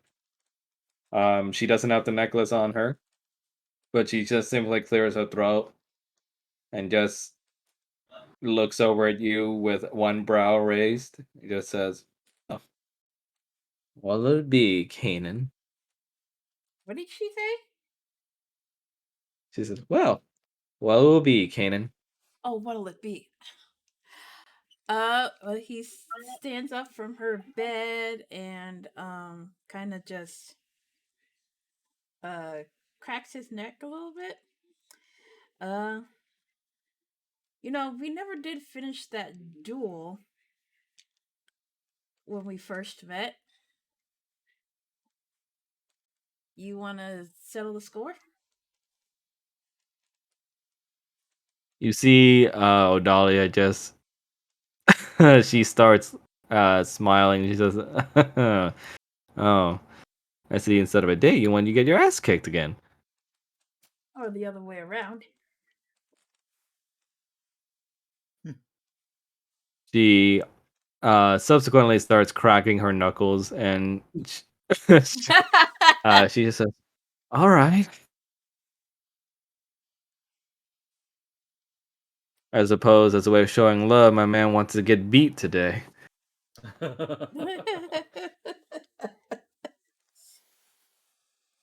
uh, keep talking, Missy. Keep talking. Okay. She takes you over to the dueling field again. Ooh, you went robot, but I'm assuming you said Oh, take sorry. him to the dueling field. Yeah, she's taking you over to the dueling fields again. Okay, yay. Yay. Think I'm gonna get beat up. Yay, I'm in danger. I mean, Okay, people pay Rhino. Hey, good money for that. Just saying. you chose this. You did. Let's see. Where was it? Oh god, you're actually gonna pull me to the map? Oh shit. Yep. And there's the music again. Oh no. So we're here again on the 1v1 between Odalia and Kanan. And you see, as per the rules like from before, you guys are pretty much in the buff with no weapons and no armor. Oh shit. Okay. Okay, so Kanan, like she did before, and he's like, Wait, before we start, without the armor and the shield, how much is your AC? shit. This is Dex. It's Dex. It's 10 plus your Dex mod. So 9. Good. Fun. Okay. That's okay. He can take a few punches. You see, she cracks her neck, and this time, you see she takes off her chest bandages, Oh, boobies everywhere. and you see Odalia just tilts her head over and says, "Don't get a little too starstruck now." Please. Dang, Nikki, your bobbies.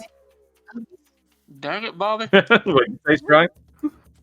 I just went, dang, Nikki, your bobbies. Okay. You see Odalia just goes, just does the bring it motion with her hand to you, Oh, and she fuck. gives you the first move. Okay, let me see here. Max, you're such an asshole. You asked for this.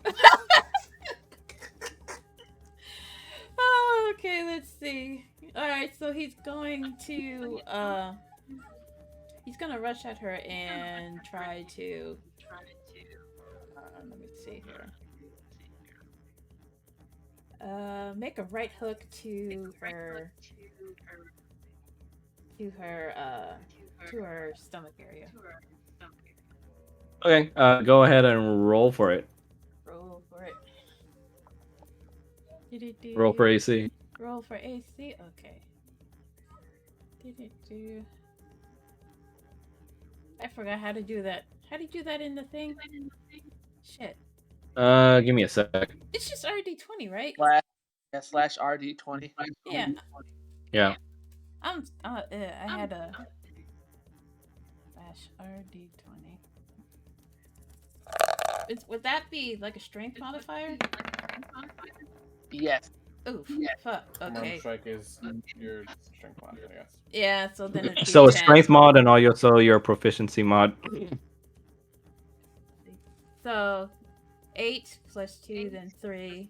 So 13. 13. Slash slash d20 plus your proficiency strength. Yeah, she Yeah, rolled a 13. I rolled a 13. Okay. Yeah, that hits. Oh, Roll for damage. okay. What's unarmed? 1d. 4. 1d4. Thank you. 1d4.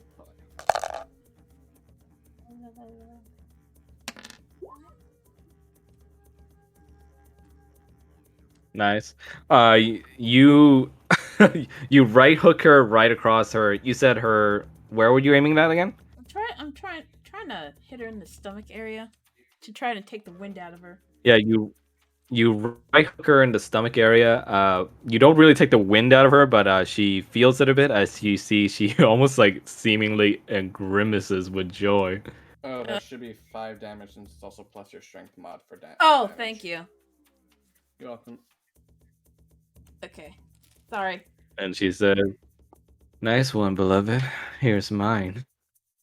Oh, And she's gonna try and swing at you. 9 AC, right? yeah.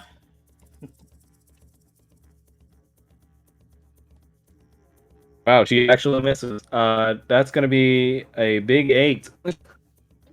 Oh my god, I can't believe. She swings at you, your face. You're able to dodge out of the way for it. Okay.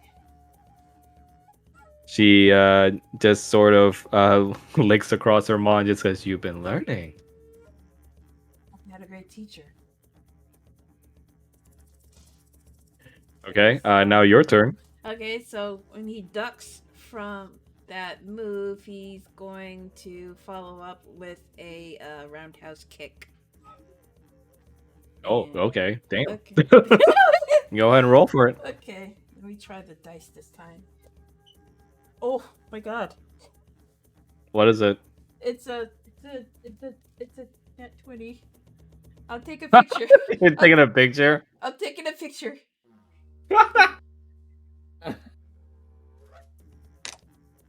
I'm taking a picture. You're so excited. I don't normally get them. Come on. Nice. There you go. Ooh, fancy dice. Okay, so I do. Yeah, you roundhouse kick her. Where are you aiming to kick again? Let's go for her. Go for her chest area. No, let's Okay, go for you face. You roundhouse kick her across the face, and it's hard enough to where you swing her all the way across. Oof. And she gets up from the ground a little bit, and she sees she has a tiny bit of a cut across her maw now, and she just goes, "Oh, first blood. I like Oh my god, Max. it." How much damage is that? Is that 1d4? Roll for the damage twice. Okay. Yeah, it's 1d4 plus your strength mod, so it'd be 1d4 plus 2 twice. Okay. 1d4 plus your strength and proficiency? No proficiency, just Oh, strength. just strength. Okay, 2, 4, then 2, so 7. She Yeah. takes a total of 7 damage from Yeah. that. See, I'm learning. She's gonna try and make a move on you now. She's gonna roll Okay. for AC.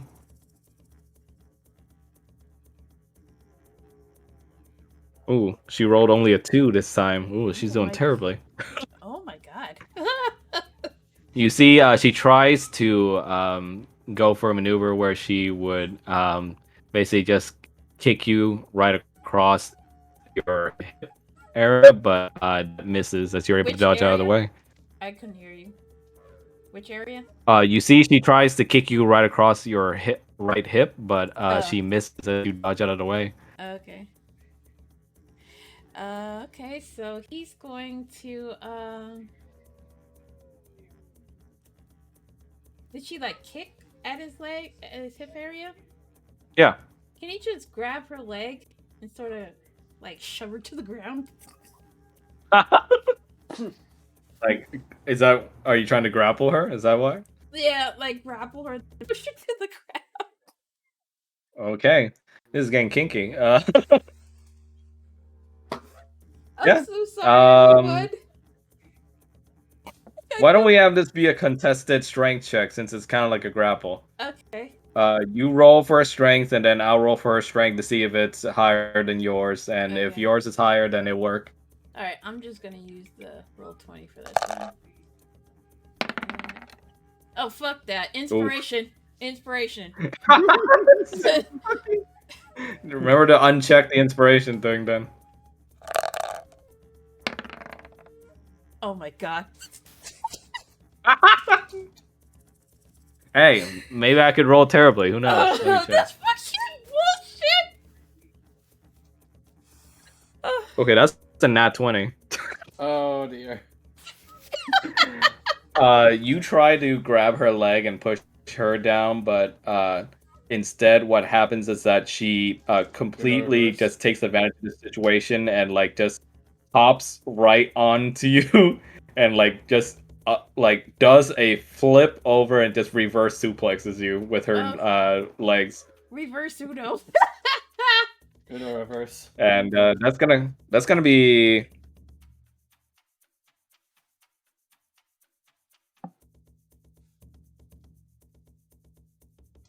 that's gonna be 4 damage to you. Okay.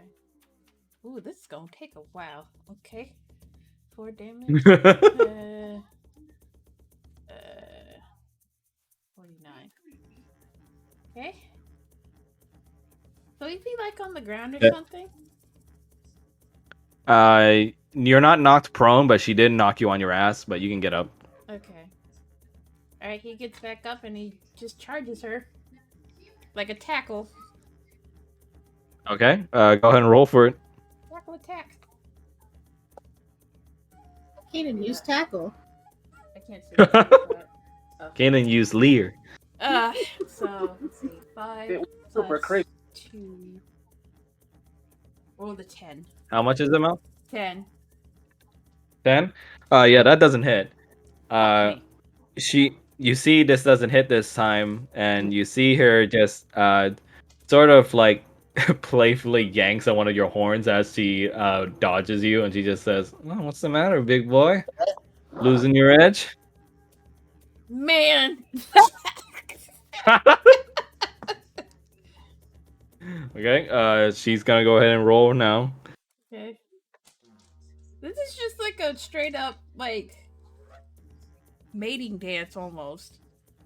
I mean, Okay, she rolled a 12 on this one, so this definitely hits. Fucker. She's gonna go ahead and like while your back is still turned, she's gonna go ahead and just do like a freaking donkey kick against you. My god. And that's gonna be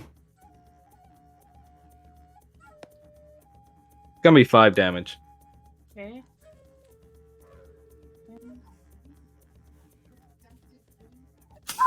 Okay. Okay, your move. Okay, so he kind of reels back from that hit, but, let's see here.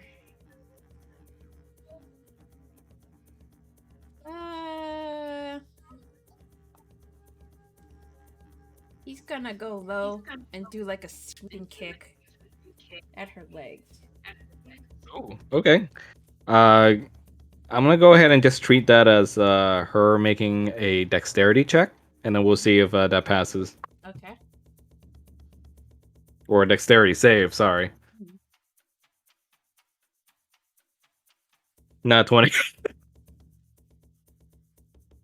Okay, so she hops right above your your sweeping kick, and like a little panther, she freaking pounces on you instead and knocks you on your back.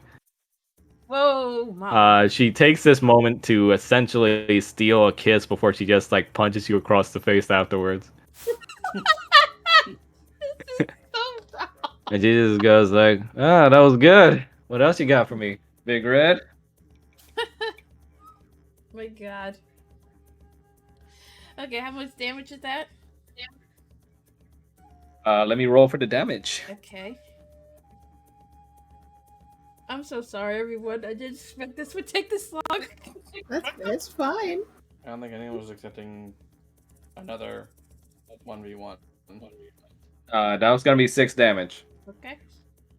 We're in the Gator Village. I figured the people with Gator significant others would be involved in doing things. Oh yeah, this is a regular thing. Wait, what's 44 minus? You said 8 damage? 16. You can just press -6 and it'll reflect it for you, Mal. Like you know when you press your token, there's that green little square next to you. No.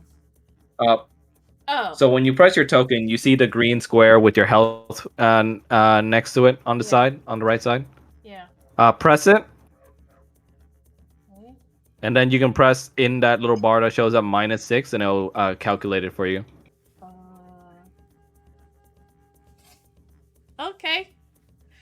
All right. Yeah, So makes it easier, right? Yeah, he's gonna try and turn her over, and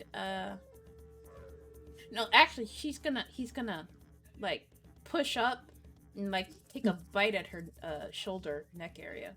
Oh shit. Okay. Roll for it. Okay. Oh my god. What is it? It's a one. It's Oh. Yeah, Critical failure. you try to push up and bite her, but she immediately moves off to the side, and instead she like latches onto you like a freaking bug, and she bites on your shoulder instead. Jesus. All right, how much is that? We're gonna say this is gonna be a bite attack, so we're just gonna roll 1, or actually 1d6 and 1.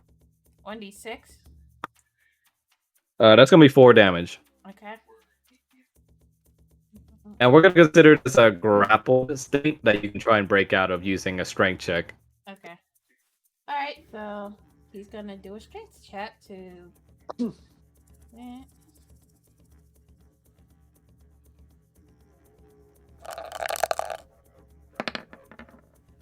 What the fuck? Okay. You definitely don't break out of the hold, and her bite will continue to deal damage to you on her turn. Okay. So I'm gonna roll it again for her turn. That's gonna be a 6 again. Jesus fuck. Okay. These rolls, dude. You said 6? Yes. Okay, thank you. Alright. Okay. You want to do another strength check? Yeah, sure. Okay.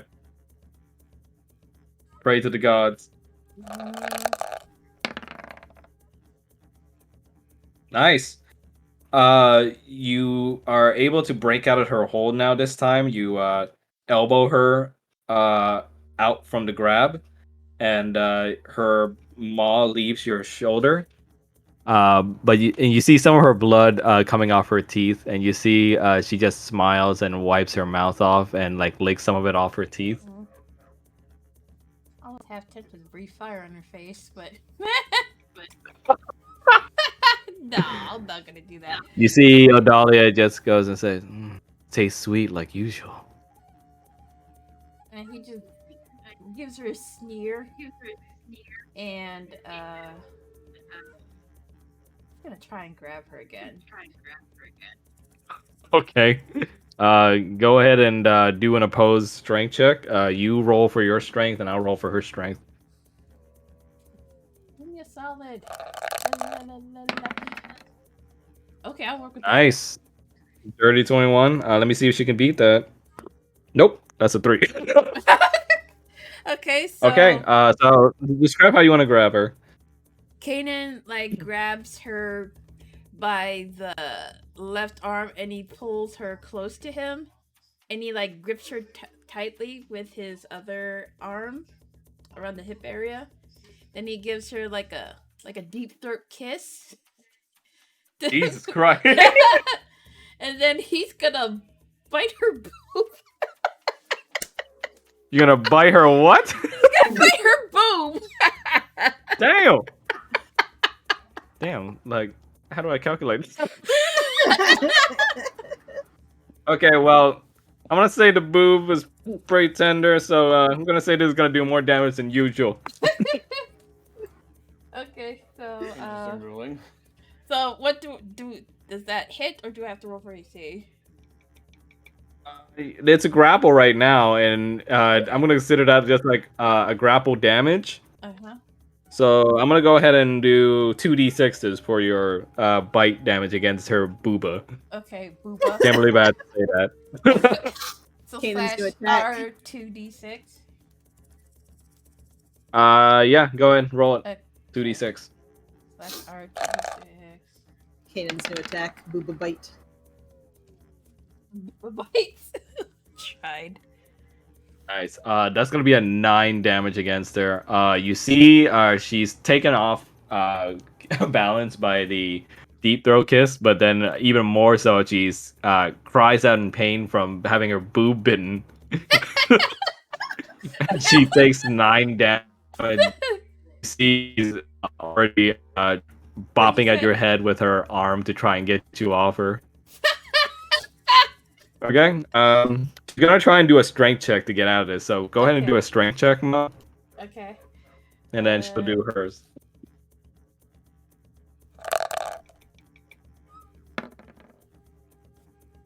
Well, okay. Let's roll for her. Ooh, she rolled a 13. Okay. No. She Yeah? needs No! you From across the swamp. all the way Yeah! across the village. Yeah. Okay. Shoots a freaking vicious mockery right across from the village. Yeah, she manages to knee you right in the crotch. Wait, are you holding her from yeah, you're holding her from the front. So she knees you right in the crotch to get you off her. And she goes ahead and like just gives a small chuckle as you see like she's having a time of her life right now. He kind of just winces from the knee to the ooh. But he kind of like invigorating. Invigorating. This is a masochist shit right here. Okay, go ahead and roll for your move since breaking out of the hold was her move. Okay. Let's see here.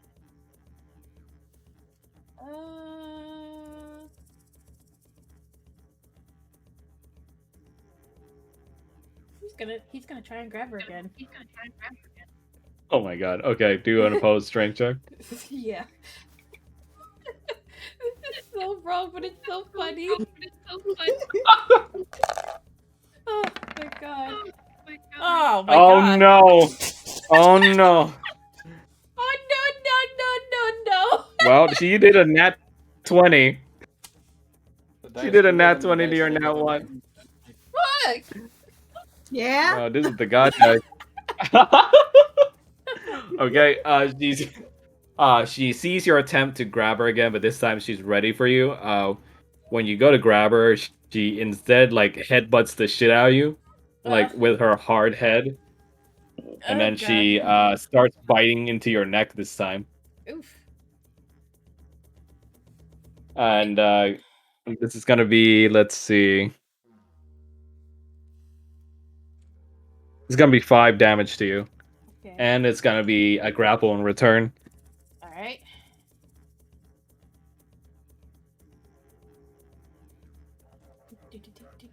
How much damage I take? How much? What? How much damage should I take? 5. 5? Okay. Yes. And that's gonna be a grapple. So on your turn, you can do a strength check now. Okay. Love strength check. Bruh. Ooh. I just heard that bruh sound effect. She rolled a 7. So My god. just barely, she beat your roll. And she's gonna roll for the bite damage again. 3 this time. Okay. right, time to make another. You see, while she's biting you, and you're trying to get her off of you, she just muffled just says like, "Victory is mine."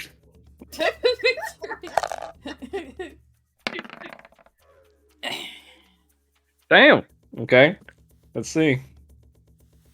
12. So you succeed in breaking her out. Okay. Okay, now he was trying to control himself and now he's kind of getting angry and so he's going to use dragon fear out of Oh, okay. retaliation. Can you link that for me real quick? Yep. Ruffle up his little frill there. Yeah. Yeah, he's gonna do the frillies. frill thing. Yeah.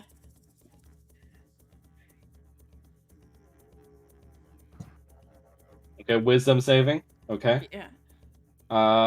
So wisdom saving throw DC 8 plus proficiency bonus, so that's gonna be 10 plus charisma modifier, which is gonna be 4, right? Yep. Wait, hold on. My charisma modifier is 2. Your charisma modifier is 2. Okay, so that's Yeah. gonna be a DC. Looks like 12. Okay. I was like, wait, 14. Okay. Oh, She's gonna roll for that right now. okay. 2. Okay. So you use your dragon fear. Why don't you describe what he's doing? Okay, so bleeding through his from all the bite wounds. His eyes start to glow yellow, and then his ears kind of fan out and start to like vibrate like uh Have a go. vibrate like vigorously, and then he lets out uh a bellowing roar befitting of a dragon. Okay. You see the roar is so fearsome and magnificent that she's taken aback, and you see she just kind of stands there slack-jawed at you, like kind of trembling on her legs. But you see she still stands tall, but she's taken aback, so she loses a turn. Okay, so he's going to make a charge at her again. And she's like, Okay, go. yeah. Go ahead and do it with advantage this time, since she's frightened Okay. right now. Alright. AC / RD20.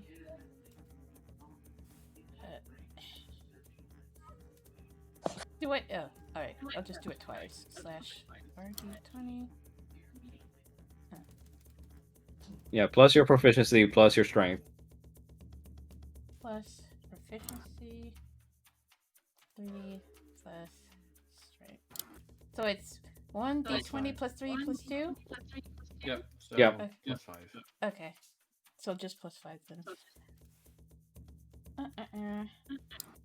One day I will be natural at this shit. Oh my god. Wait, I think I did it wrong. No, you did it right. Well, you have an advantage, so you can roll twice. I think you did it fine. Yeah, that's correct. Ooh. Nice. So that's gonna be 18. You definitely hit. Go ahead and roll for the damage. Okay. What would that be? 1d4? 1d4.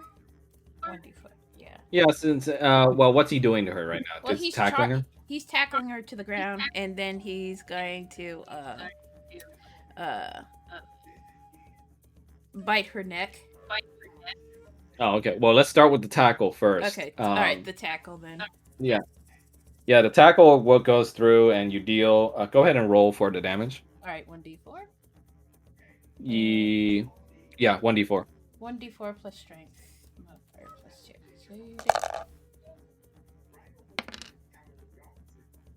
So you deal 3 damage to her and you tackle her down to the ground. Okay.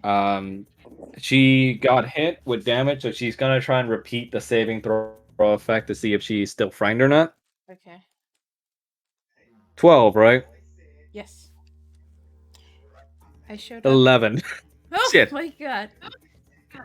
Okay. So That was she's still close one. frightened, so she still loses. Oh, go ahead. No, What you say? that was a close one. Yeah. Yeah. All right. Okay, so she's still frightened. So she still loses her turn. So what do you want to do? He's gonna bite her neck to assert dominance. I'm gonna say this goes through because she's too frightened to do a contested check right now. Okay, so 1d4? Let's go with 2d6. 2d6.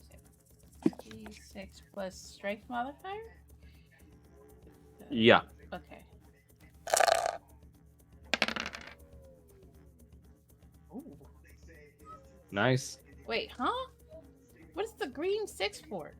It means it's the highest value for the dice. Full type. damage. Oh. 6. Okay. Yeah. Yeah. Okay. Red indicates So that's a full. Sorry. Go ahead. red indicates minimum number for that type of dice. Ah, Green indicates maximum.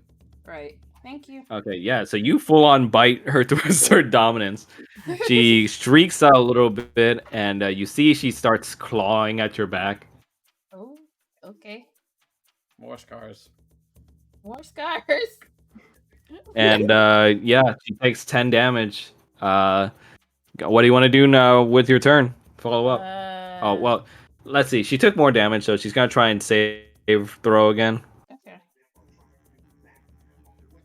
13 this time, so it actually succeeds this time. Nice. So she's no longer frightened, so she can try to make a strength check to get you out of the bite. Okay. She rolled a 15. What did you pull? Let me check. Oh, not enough. Nice. I win. Okay. Yeah. Go ahead and roll 2d6, and go ahead and tell me how you want to end this duel. Okay. Two. Sash on 2d6 plus 2. Okay, that was really kinky. Okay, yeah, that's 10 damage. Tell me how you want to end this duel. Okay, so he gives her like one last bite along the neck. And then please don't hate me for this, guys. He's going to after he does the bite, he gives her like a smooch on the on the bloody lips, and then he starts to Oh dear. yeah. Like, he's gonna pull her legs apart. start banging. Fade to Damn. black. Yeah. What you say, Trey? Cut the black. Cut the black. Yeah, fade to black. Yeah. You just hear Roger from the swamp being like, "You're gonna get ants that way." Ew. Okay, yeah. After that ferocious and practically exhilarating blood pumping duel where you're both bloodied and bitten by now, you start just rogering her right in the fucking swamp. And yes, I do mean that. Rogering her. Oh my God. And yeah, plap plap. Fade to black. Oh goodness. Okay, well, now we're gonna cut over to Fulman. I'm so sorry. Um, Please don't hate me. I'm so sorry. oh, that was funny. I love each and every one of you. Thank you for putting up with me. Is that even safe for Twitch? To be honest. Yeah, I mean, nothing's and- showing. Nothing's showing. You just described everything in graphic Yeah. detail. Mm. Okay. Back to Falmouth. You're running towards the direction where you were pointed by Big Al, Mm-hmm. and you find yourself over at the shrine. Yeah.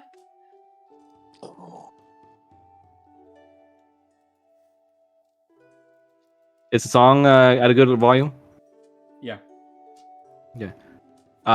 You rush over there, and you find probably what looks like the most serene looking pool of water you've seen in the swamps so far. Looks like it's peaceful and kept safe as a sacred site for the village. And you see the chief's wife, the village shaman, standing, looking listlessly over the water's edge. And right in front, over in the distance, you see an entrance in the waters.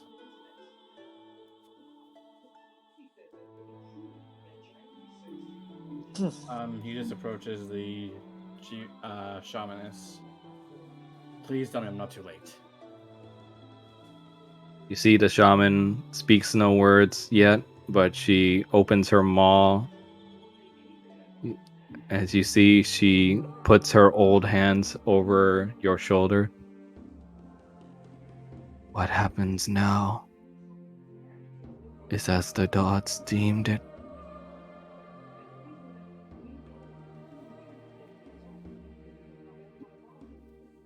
And yet, I sense your coming was also ordained.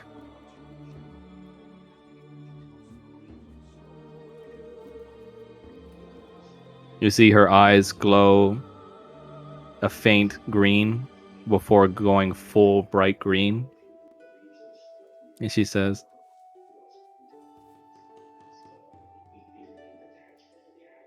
the gods have deemed to return Arnie to their arms. And Arnie has agreed due to the brand they placed on him.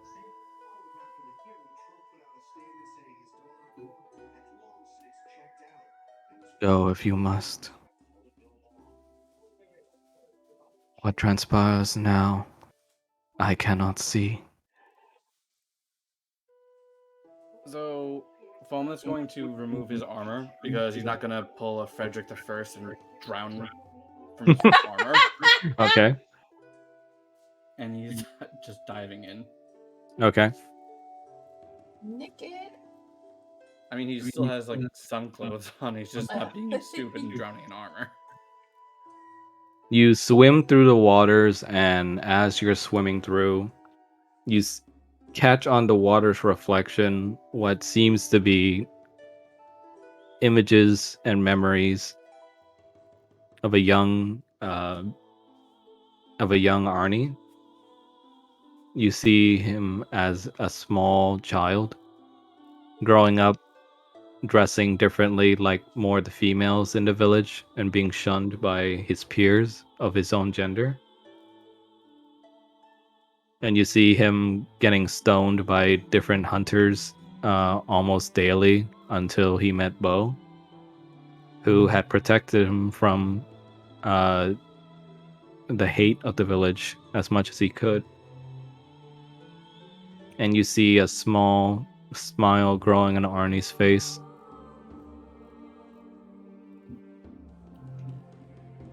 As you're swimming through, you see more memories. You see Bo start arguing more with Arnie, as Arnie simply gives him a faint, but you can tell is a forced smile, saying that he's all right. But you see many bruises on his body as long as he can heal them to make them go away. And when you finally reach the gate, the memories fade from the waters. Is the gate open or is it shut? It's like a full open gate. You can go inside it. It's like a cavern. Yeah, he's going in.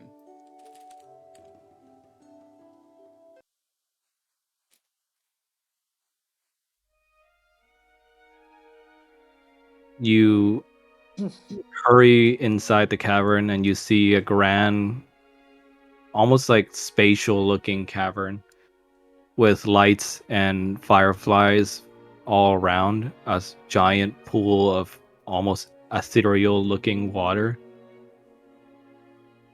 And you see Arnie there just sitting inside of it, hunched over.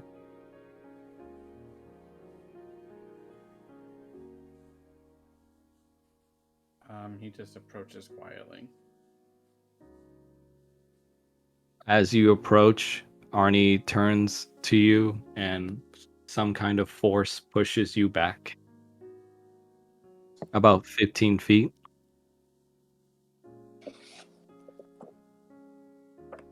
You see Arnie turns to you with sad but almost complacent looking eyes. as Arnie says, "You're here. You Why wouldn't I be? shouldn't be. This would have been easier if it wasn't like this."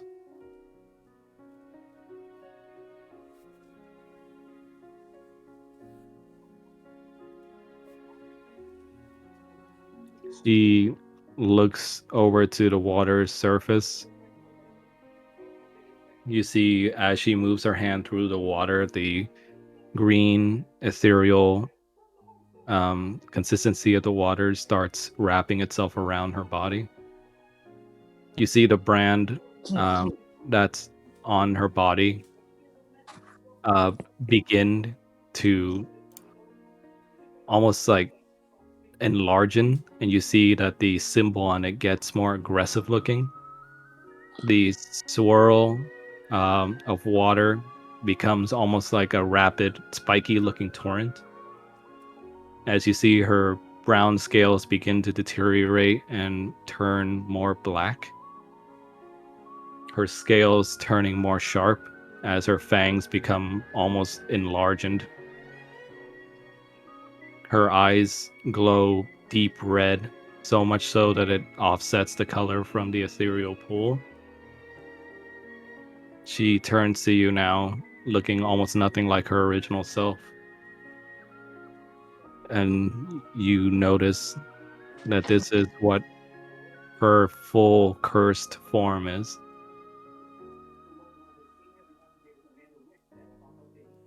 She turns to you and says, "This is who I am. It's what Bo saw too. It's why he's dead." It's not. You said it yourself, right? You did it for me. You had been so stupid. You'd still be alive. All those deaths. All the dead gators I saw. All because of me. No. Just because he says it was for you doesn't mean that you are responsible. He made his choices. He had free will. You see the green wisp of the water begins to swirl around Arnie, and you see they almost burst as his own voice bursts as he says, "And how am I supposed to live with that?" Tell me yourself, right? You lost someone you loved too. And one day, I did. I've been finding that by continuing to live, that there is more to live for. And I found someone to live for again.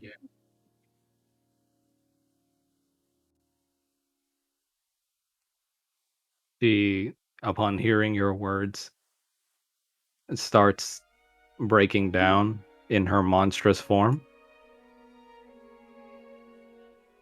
And you see the tears that come out are blood red. And in an instant, you see her entire body grow even more monstrous this time Oh boy. as her emotions twist and turn more in turmoil. And she says, "You'll be better off without me. Either way, this conflict ends. I'm better because of I'll you. still be cursed. And one day, you'll die because of me, same as Bo. This way, it'll be easier. I'm sure there's other Dragonborn out there, right? You see she starts to sink more and more into the waters. And he just makes his way closer. What do you say to her in this moment as she is in the depths of despair? This goal.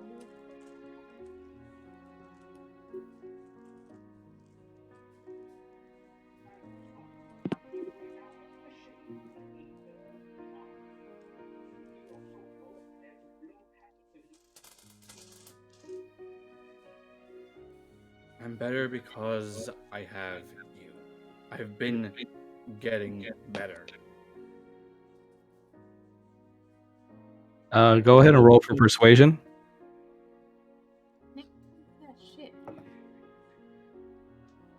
I mean, close enough. It was a 19, so 27. Nice. You see you're able to get closer even as the force is trying to push you away. You power through it, reaching out to her.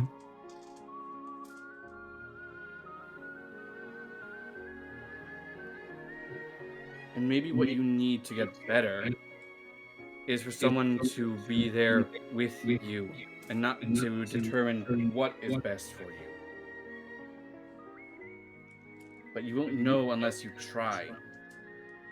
You see Arnie still has his back turned to you, almost trying to look away from you.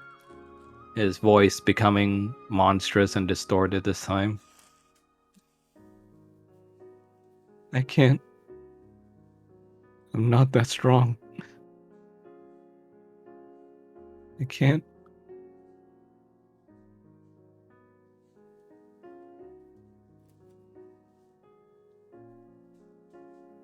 I'm He good just for. tries he just tries to wrap his arms around Arno, ignoring the spiky protrusions.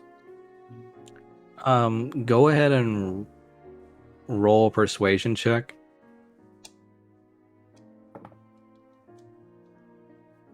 26. Nice. You manage to get through, and the spiky protrusions begin to stab away at you, dealing you roll 2d8 damage.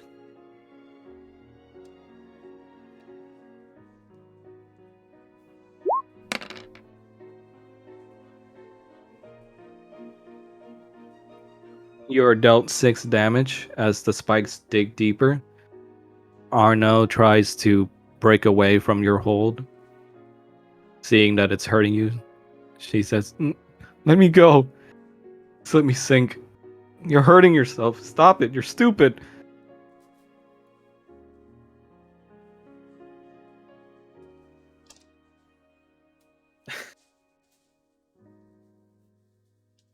Sylvetta said the same thing constantly, hurting myself by getting close to her.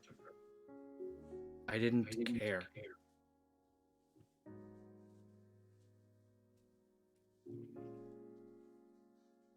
You see he hovers his hand over yours, his monstrous hands dwarfing yours, but he gently places it on top. The blood red tears continue to flow as they drop down into the ethereal waters. I don't know. I don't know if I'm worth it.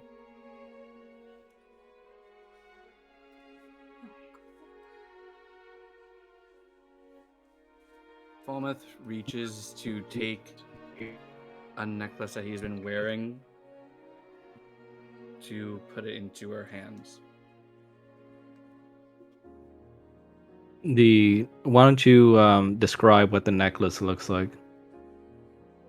The necklace is independent with a teardrop shape cabochon. Let me find a picture of the gem. What's a capuchin?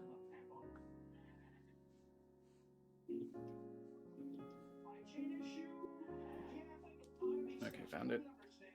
The pendant is made of silver and is set with a cabochon of this in the center. Nice.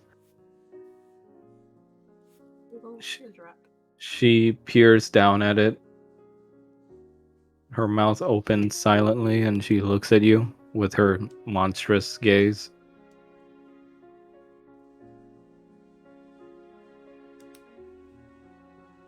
This was Is this- something that my parents gave to me when I entered the military 7 years ago. They fell during a war, but all this time I've held on to this. Something that has given me some semblance of peace, of knowing that they are still with me.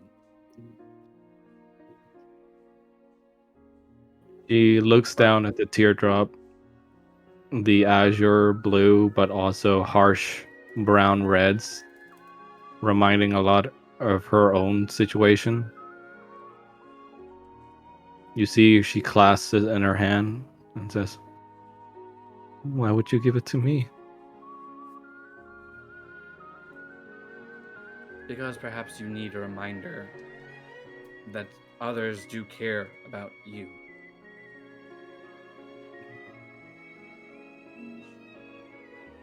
Go ahead and roll for persuasion, this time with advantage.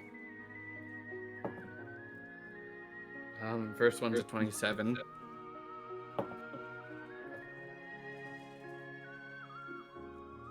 And the second one is a 21, so 27. You see, she swallows a bit, holds the necklace to her chest.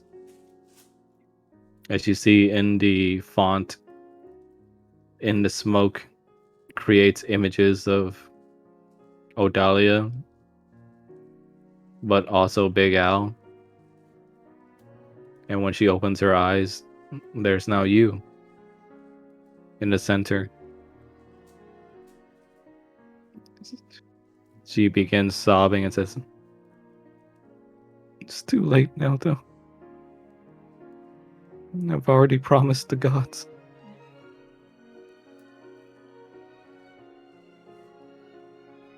You see the astral font of the water begins to swallow not only her now, but also you.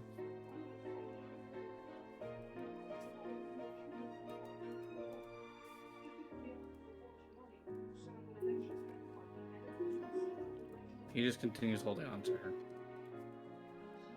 You hold on to her, and as the waters swallow you both in a big white flash, yours found yourself suddenly in a new place.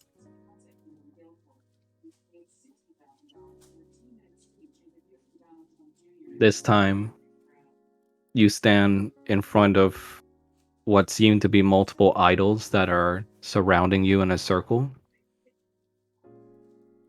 Um, you see multiple animals of these idol statues. All of them uh, have their eyes glowing in different colors. Give me one sec.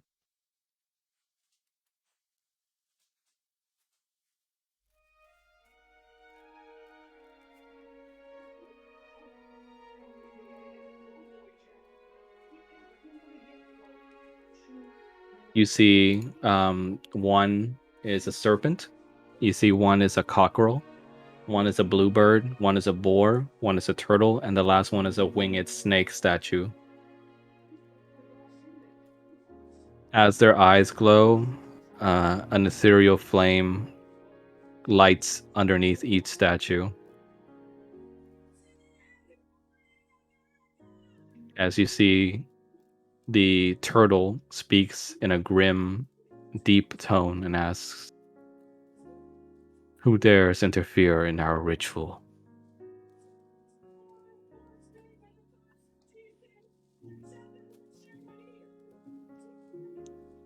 Just a love-struck fool.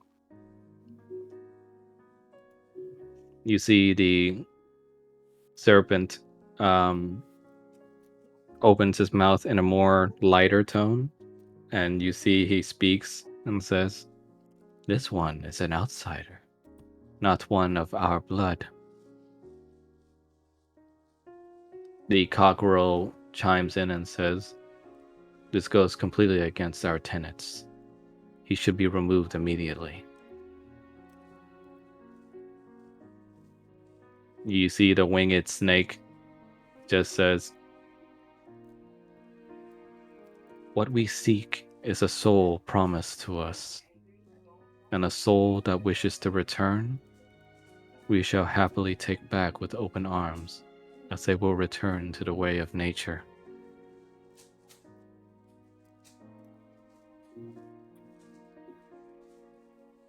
But can you say that they're truly willing to return if they're lost in despair and not making it with an unclouded mind and heart? You see the cockerel speaks and says, "And what of an outsider knows about our ways, of our rituals?" The serpent speaks and says, "Well, this one speaks of one of our blood from your domain, Lukoa. Yet you stay quiet. Why?" You see the bluebird statue indeed stays quiet, but the voice, feminine sounding, speaks out. "And why come here, mortal?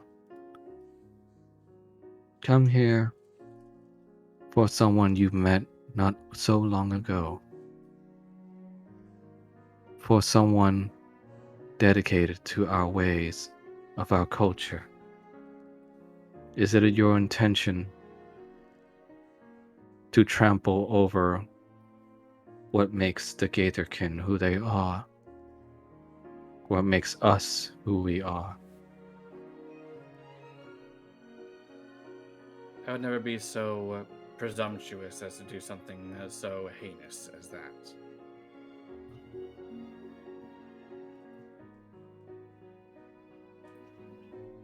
And you see the turtle speak out. "Then what is it you seek? Do you wish to return to the cycle as our disciple here does?" No, I don't. I believe that there is still too much to do, not just for myself, but for your people. The winged snake speaks. "Ah, another voice of progress, I see." You see the serpent goes, "Yes, a quiet voice in this regard. One stone amidst the storm." And you see the bird statue, Lukoa, speak out. "And yet, a life that was bound to us by struggle is still owed.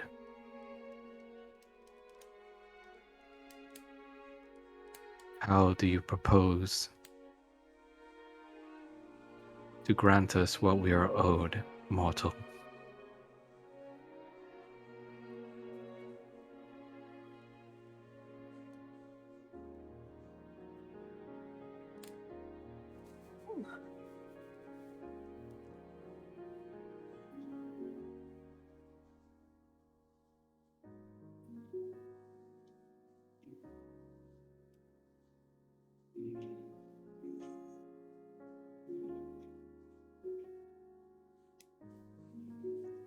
While I believe that what you ask is much to demand of your faithful, especially as someone who is, relatively speaking, only new to faith myself,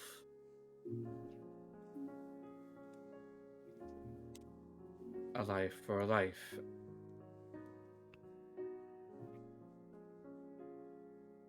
You see the turtle speaks up. You wish to give your life in exchange for his.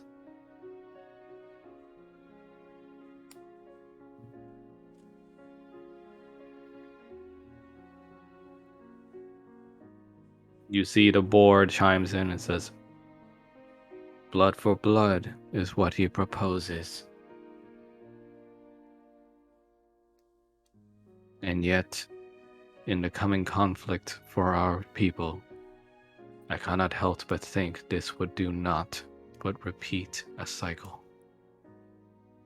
Not a cycle of life, Lukoa, but one in which we are bled out piece by piece until there is naught of our disciples left.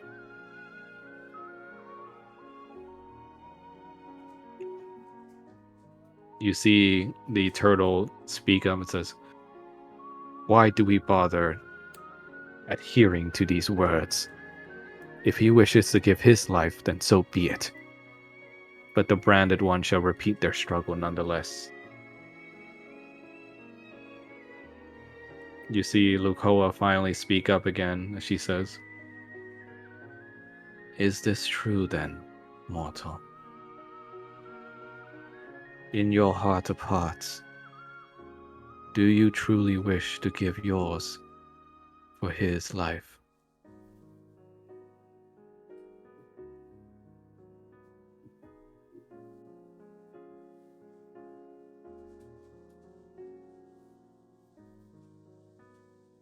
I've never been one to hesitate when I say that I'll do something. Say that again, Blaze? I've never been one to hesitate when I've said I'll do something. You see the statue of the serpent. His light flickers as he seemingly gives some kind of serpentine laugh. A brazen mortal answer if I've ever heard one. And will you accept such an answer, Lukoa? You see Lukoa answers, indeed, a life would pay for a life. But I propose, if this mortal wishes to intrude upon our culture, if his words ring true, then he shall share in this disciple's struggle. You see the turtle speak up and says, you wish to go back on a promise? Are you mad? You see the serpent speaks up and just says, change is not new. At least it used to not be for our people. What do you propose, Lukoa? Lukoa's light burns bright blue this time as the other god's eyes glow brighter and says, ah, then that be your answer. The serpent, you see his light glows blue as well before a lot of majority other members glow blue. The turtle's light is the last to flicker, but almost begrudgingly his light glows blue as well. So Mitch McConnell. And you see Lukoa states, from henceforth, mortal, the future of our people, of our disciples, no matter what happens, you share in this struggle now, and your life will be bound to this one. With that, an entire green flame engulfs you, and you're back with Arnie in reality. You see Arnie and you are fine, and the waters had receded down to feet level again. And Arnie is back to normal. Though something is new. You see the brand on Arnie is now cut in half. And you see the other half is now on the nape of your neck.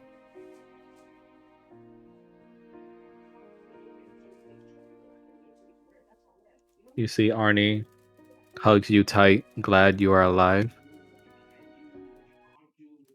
But she states to you, "What did you do?"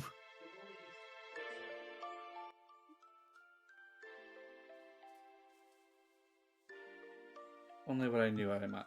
Only what I knew what I must. She sees half of the brand on your body and goes, "No. No, no. Were you cursed?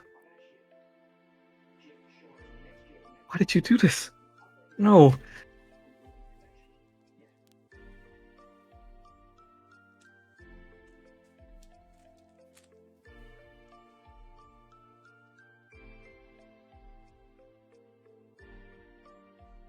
I did it because it seemed the right thing to do, and I stand by that choice. Arnie, even though you feel as if this moment has strained you both, she still finds the tears to cry some more. As she takes you into a big, strong pull, so strong that like you feel your back almost cracking from her hugging you so tight. She lifts you off your feet and just goes, "You brave idiot." I never did say that intelligence was one of my virtues.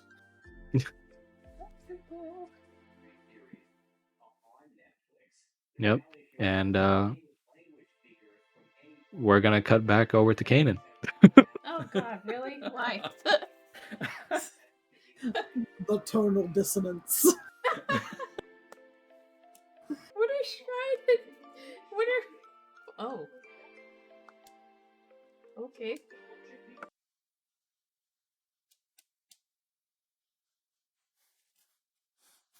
So awkward.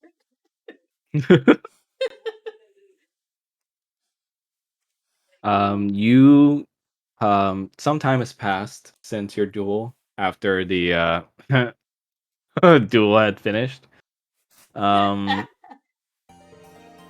You see you're taking some downtime with Odalia inside her secret grotto. You see that it is a blue water that you're swimming in.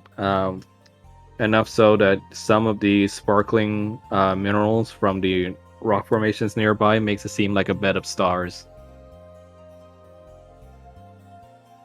For this moment, I'd say you're back to full health. As you and Odalia clean yourselves up in the waters and also swim a little bit.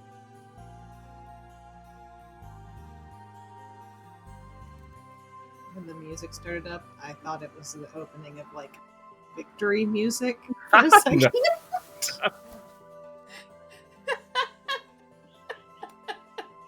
Strahd. You see, she hugs you tight and laughs a little bit as she playfully dunks your head underneath the water a bit before swimming to the land portion. Oof, okay. He takes a almost accidentally breathes in some water from that sunk, and he kind of just coughs and snorts it out before following suit. She stands on top and puts her hands up and goes, "Queen of the Hill." Right. But I won the duel. She says, I don't know. Let's put a pin on that, shall we?" I mean, you were pretty much begging at the end there. One of us couldn't help ourselves anyway. Well, come on. I just felt sorry for you and let you do it. Right, right. You let me do it. You see, she sits on top of this coral formation, and she smiles and looks up at the stalactites up top, and you see the stalactites begin to reflect the cool waves of the waters beneath. You see, she smiles and she looks over to you and says, "So, very interesting evening you planned for me." I just hope you enjoyed yourself. I know I did. She snickers and says, "I only hear about things from Big Al, but I thought you were gonna take me a little flower bushel or whatever it is that you people do outside." I figured you wouldn't be the flowery type. He kind of sits on the rock next to her. She says, "Flowers are for healing my wounds, not much for sightseeing for me, I'm afraid." Yeah, that's what I figured. She looks over to you and says, "Seems like you went through a lot inside that temple." Uh, he kind of hesitates for a moment and he says, I did. It was it was pretty rough.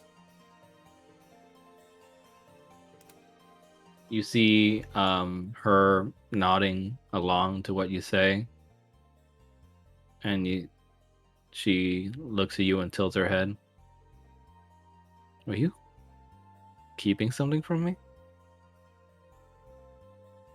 He kind of looks at her for a moment and uh what do you mean? "A lot of my past lovers, Kanan, I had to knock a lot of their teeth out because they felt like being dishonest with me. And that's only the lightest punishment. Do you feel the need to be dishonest, Kanan?" Nope. I suppose not. Plus I like my teeth. She punches you on the arm and just says, "Then tell me what's wrong."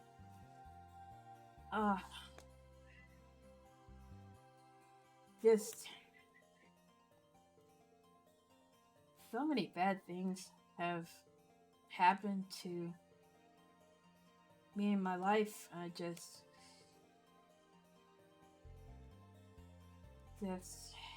thinking about my daughter. She's still all alone in that church, writhing in pain, and there was nothing I could do for her.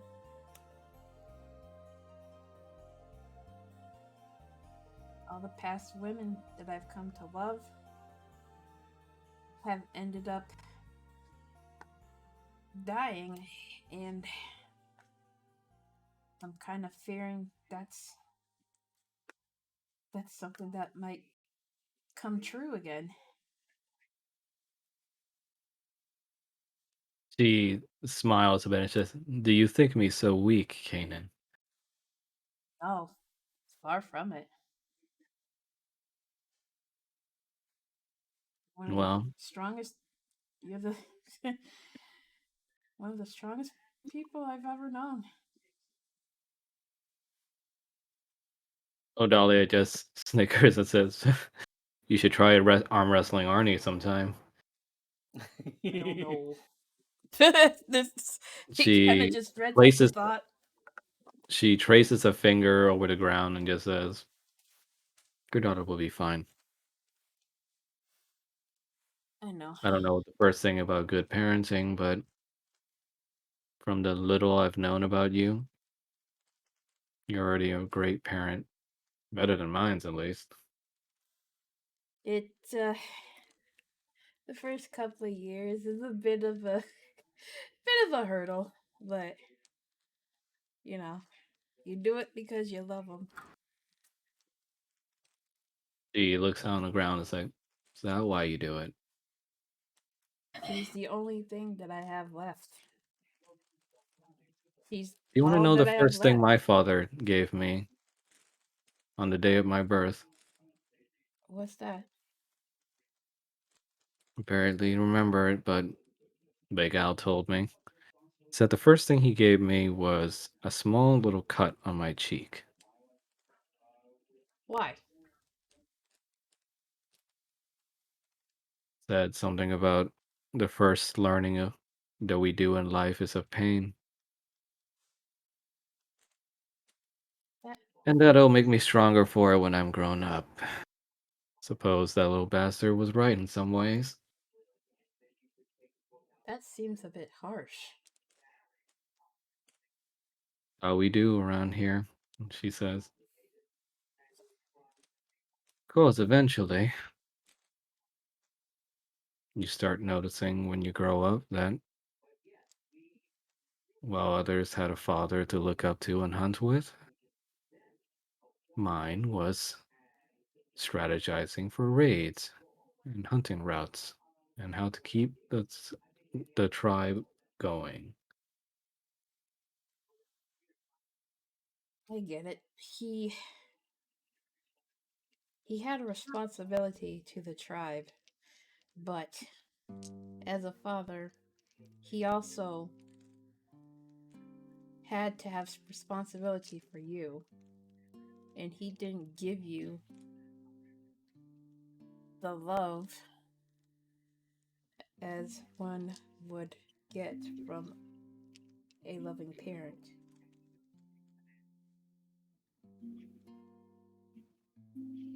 You see, she looks on the water's edge, almost like she's reminiscing. She tells you about a time when she was young. Word had already spread around the village about her being brown scaled and not ivory like her parents. And you see this image of just little Dahlia reaching up for a hug, but instead what she's given is a spear for practice. Well, that's harsh.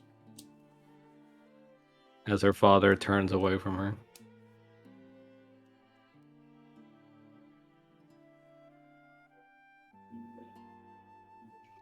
My mother didn't always used to be, she does the glowing eyes gesture with her hands. I knew her when I was 5.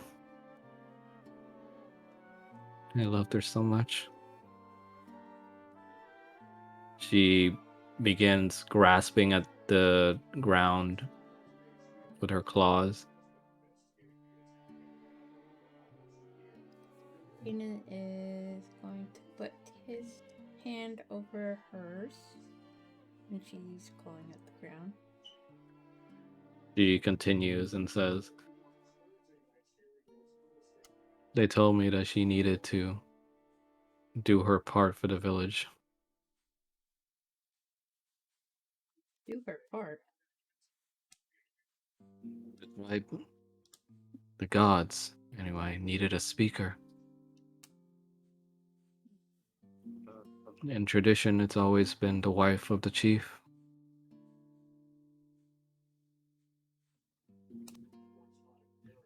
You had Mother said it was a great honor. I thought so too. Until after it was done, I saw that not even a shred of my mother was left. Just a voice box for the culture of our people. Half the time, it's like she doesn't even recognize who I am.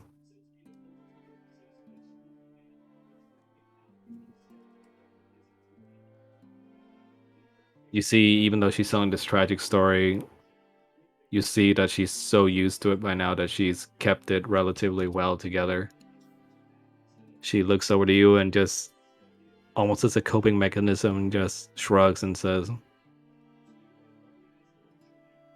"How it has to be, right?" He just shakes his head like his face is like full of full of empathy,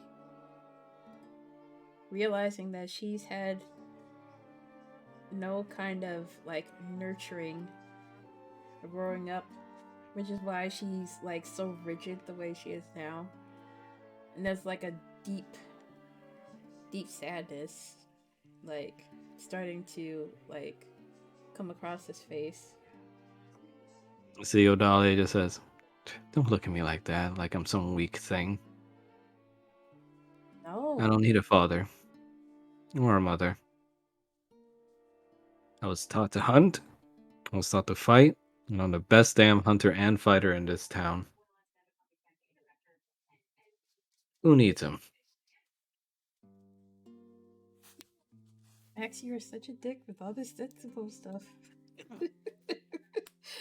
uh, uh, She looks at you and says, "So yeah, I know a thing or two about shitty parents, so if you caring about your daughter, even in this current situation as you are, desperate as it is, I have to get back to her. I can't. she'll be okay." She places her hands on your cheeks. "Look at me, okay? He looks up to her. There's no Uh, better father she could have had for this. You'll defeat that big vampire, and you're gonna set us all free. Okay?" I'll bring you back his head. Trying to lift the mood He as he smirks and sniffles. kisses his head. Says, "I think I might prefer a different gift." She clears her throat and says, "Speaking of gifts, though, here, we had to get it refilled and, fixed up, all that." And you see, she presents you with the vial of holy water necklace that she gave you before. But you notice this time the vial looks a lot fancier. There's like silver adornments um, of just waves of water around it now. And you notice something nearby it. You see a little crest of what looks like to be a water droplet near the vial. What? She sort of just hurriedly throws it over your direction. And you see she's trying real hard not to make eye contact with you. Did she just throw the necklace? Yeah, Or she is it like... throws it right at your lap. Wait, is this Fire Emblem music? Yes. Oh my god! Like, wait, this song's so familiar! He looks at the necklace and kind of holds it up. And he, like, gives her, like, a warm smile and he starts to put it around his neck. She blushes intensely seeing you put it on just without question. And she says, "Okay." So, she gives you another jab against the arm. "Don't lose it." Wouldn't dream of it. Means a lot, alright? I mean it. I know. I'm gonna bite out your jugular if you do. Oh my god. What has he gotten himself into? He's an Amazon chaser. Yeah, he is. It's fine. They're Yeah, gator she- married. Yeah, she. What'd you say, Shrine? It's fine. They're gator married. He grabs one of her arms and like pulls her into like this like really warm, comforting hug. Yeet. You see, she's like full ready to like possibly headbutt you, but she just sort of leans into the hug, just closes her eyes, and just says, "Don't be another person that turns their back on me, okay?" I swear, when all this is done and over, I'm coming back for you. He doesn't see it because she's still in the hug, but behind his head, she'd give a really vulnerable smile. And she just hugs him tight, and her voice cracks a little bit. She says, "You better." Besides, I want Kezia to meet the woman I've fallen in love with.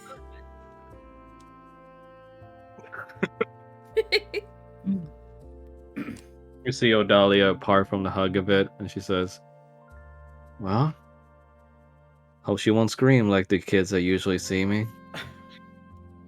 Nah, she'll love you. I promise.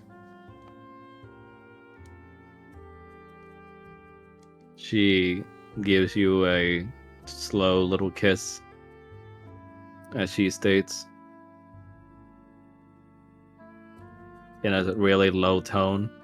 You hear her mutter something, but you don't really hear what she says. What'd she say? What do you say? What'd she say? Roll for perception. Oh my god! Really, Max? Yes. You're a bastard. You see how he treats me, y'all? Yep. Oh my god! Really? You don't hear shit. You just know she muttered something. And when you try to point out what she was saying, she just sort of she gives like your chest like a big like purple nurple squeeze and just says, "Shut up." Ah!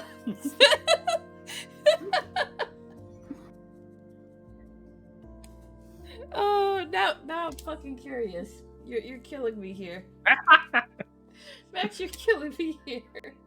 And with that, we're gonna cut out on this scene. This Fire Emblem music, yo. Is that from Three Houses? Or is that... Yes. Okay. I didn't finish that one. You should. Yes, I should. I forgot. Especially with Three Hopes coming out next week. I haven't picked a dude I want to shag up with yet. I thought it was the grumpy guy. Oh yeah. Name which grumpy guy. The bitchy one that thinks he's like the best. Oh, because it's like you could Yeah. also describe Dimitri But, as too, yeah, considering. While all this is happening, I'm assuming Roger is still just cuddling up with Paul. Yep. And Victor, you're still shackled up in like Fortress Soldier City. Pretty much. I'm sorry, I just picture, you know, like little kids in snow forts. Like that's what I'm picturing with Victor, just like Oh no, wait, more like when kids like make like these big forts out of like pillows and blankets and chairs. You see Yes. Victor's eyes Yes. poking out with like a Sure. spectral warhammer coming out. Yep. Who goes there? No girls allowed. Yeah, as this is happening, you are asleep in dreams. Oh, well, would Victor be asleep by now? I mean, eventually he's gonna have to.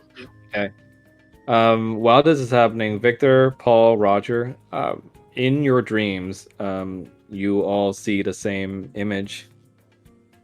It comes to you blurry at first, just dissonant sounds and whispers, and almost like when you're finally tuned in,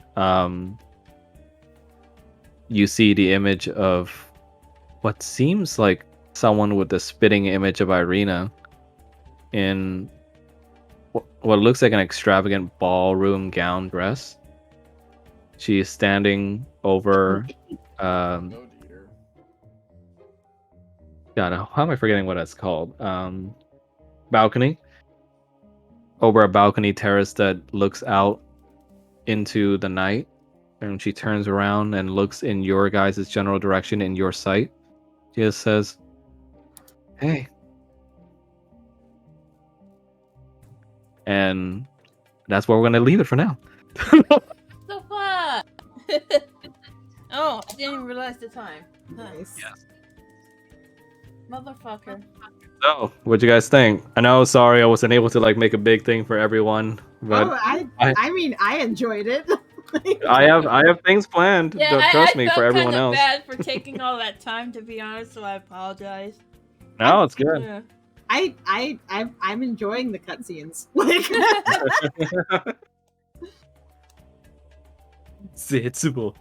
Yeah, there was a lot of it. You kind of like to Jinko Enoshima people. It makes for good storytelling. I saw you gasp when he said that that Arnie was going to join the gods again. It's like, oh, I saw you gasp out. I mean, I was over here while this was going on. Like, I went to my sister and I was like, "Oh shit!" So that whole So, yeah. bonding thing with Arnie and Falmouth, I know this is a dumb question, but did they just get like married or something?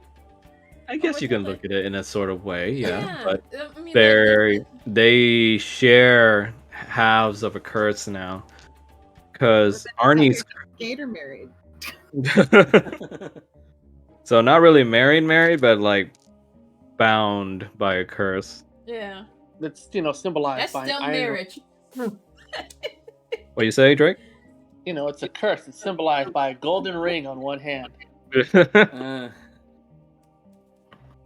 Yeah.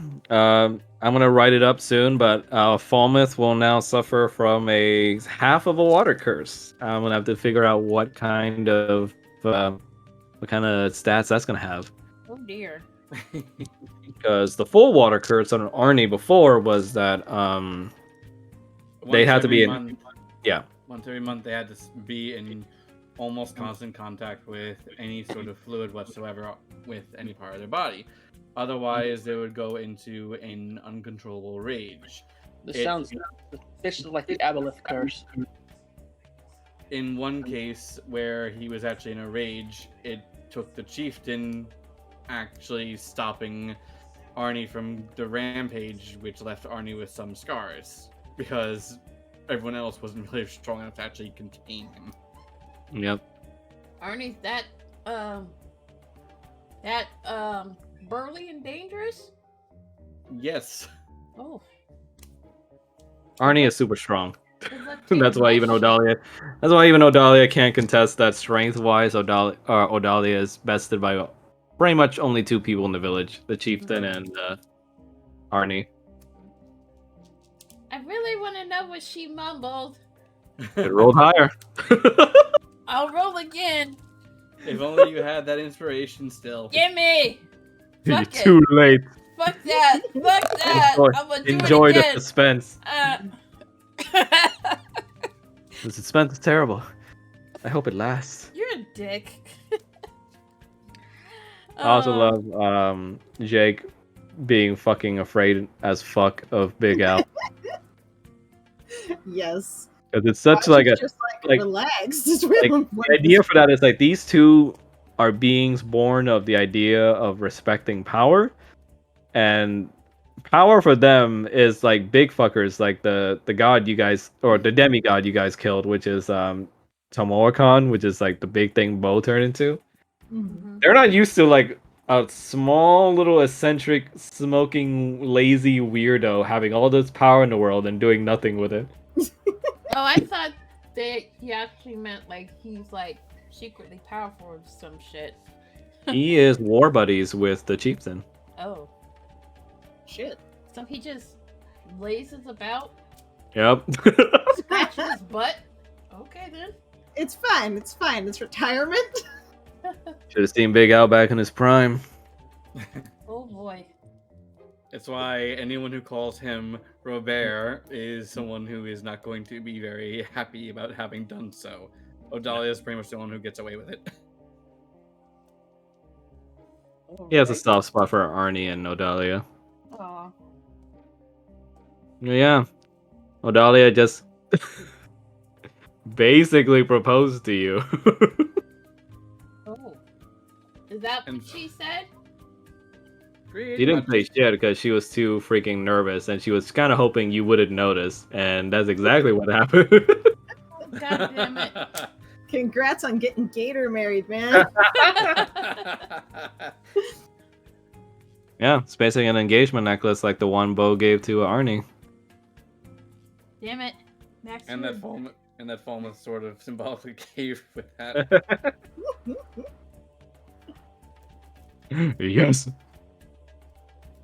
I was planning this little big emotional turnout for days, weeks Good. even. Yeah, it was that- worth that- it. It was very well done. Yeah, it turned me a little bit. I got a tear in my eye. It was pretty, that's a Bowie. Oh, during which part?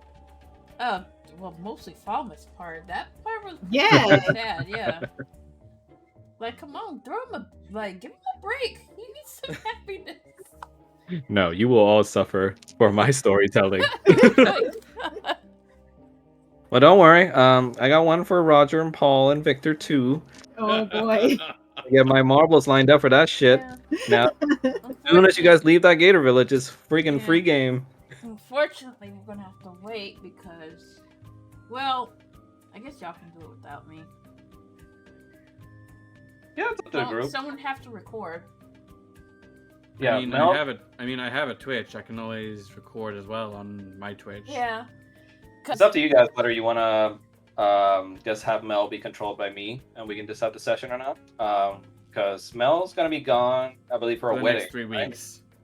She's gonna be like Oh, damn. out for weekends for like the next 3 weeks. Yeah. Yeah, Because wedding. there's the wedding, there's Anthrocon, and then there's TFCon. Oh goddamn! Yeah, I'm you've got a gonna be lot. in Chicago next week, and then Pittsburgh the week after that, and then like Toronto, Yeah. Mississauga.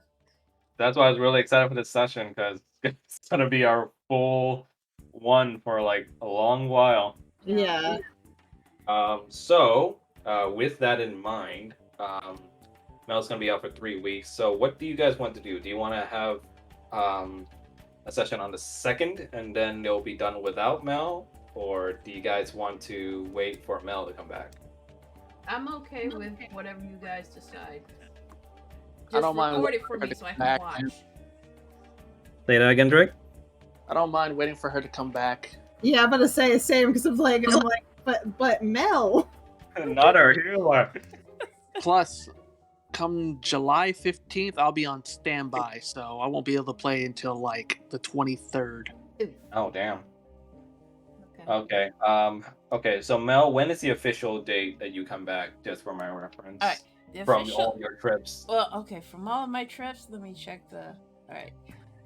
Hey, my phone's about to die, so I'm gonna cut the power here. Okay. Okay, So, Drake. let's see. We'll keep you updated with text. Right. Thanks for coming, man. The official day when I come back will be on. I think the 11th of July. July 11th. Well, And- no, like we'll be on the weekends. We'll be unavailable, then we'll go back home, and then the next weekend we'll be unavailable and go back home, and then etc. etc. So, when is the official date you'll be free then? Or when is the official week you'll be free for anything? the official week that I'll be free is on Monday, July 11th. Everything after that, Okay. I'll be free. So, Drake says he'll be on standby on the 15th, so that means we won't be able to play that weekend. And he says he won't be off standby until the 23rd, so we might have to do this on the July 30th. That's no biggie. We Is that can just, cool with do- everybody? Yeah, we can just plan like some one shots if you guys want to do. Yeah, Yeah. that's fine. Yeah. I mean, I'm sure. I mean, I recall that Max is working on prologue one shots for everyone See. else as well. Yeah. So, And goodness knows I've already given him plenty of material for performance. Yeah. Ooh. I might or may not be I had to making a check- D&D version of Gordon Ramsay. I had to check Oh. my I had to check my schedule for my doctor's appointment. It's on the 25th of July, so I should be good. Okay. So July 30th around the same time. Is that Yeah. cool with everybody? Yes. Yeah, that's fine. Okay. In the meantime, I'll scheme for some DLCs for the respective members they belong to. Okay, I'll update Drake right now. Maybe I'll look into some one shots and prep something just in case. Yeah, sounds badass. Yay. Alright, I will see you guys later. See I'm ya. gonna pee Yep, like a thanks for coming, racehorse. everybody. Like, Yeah, Great bye. job. Thanks for having us.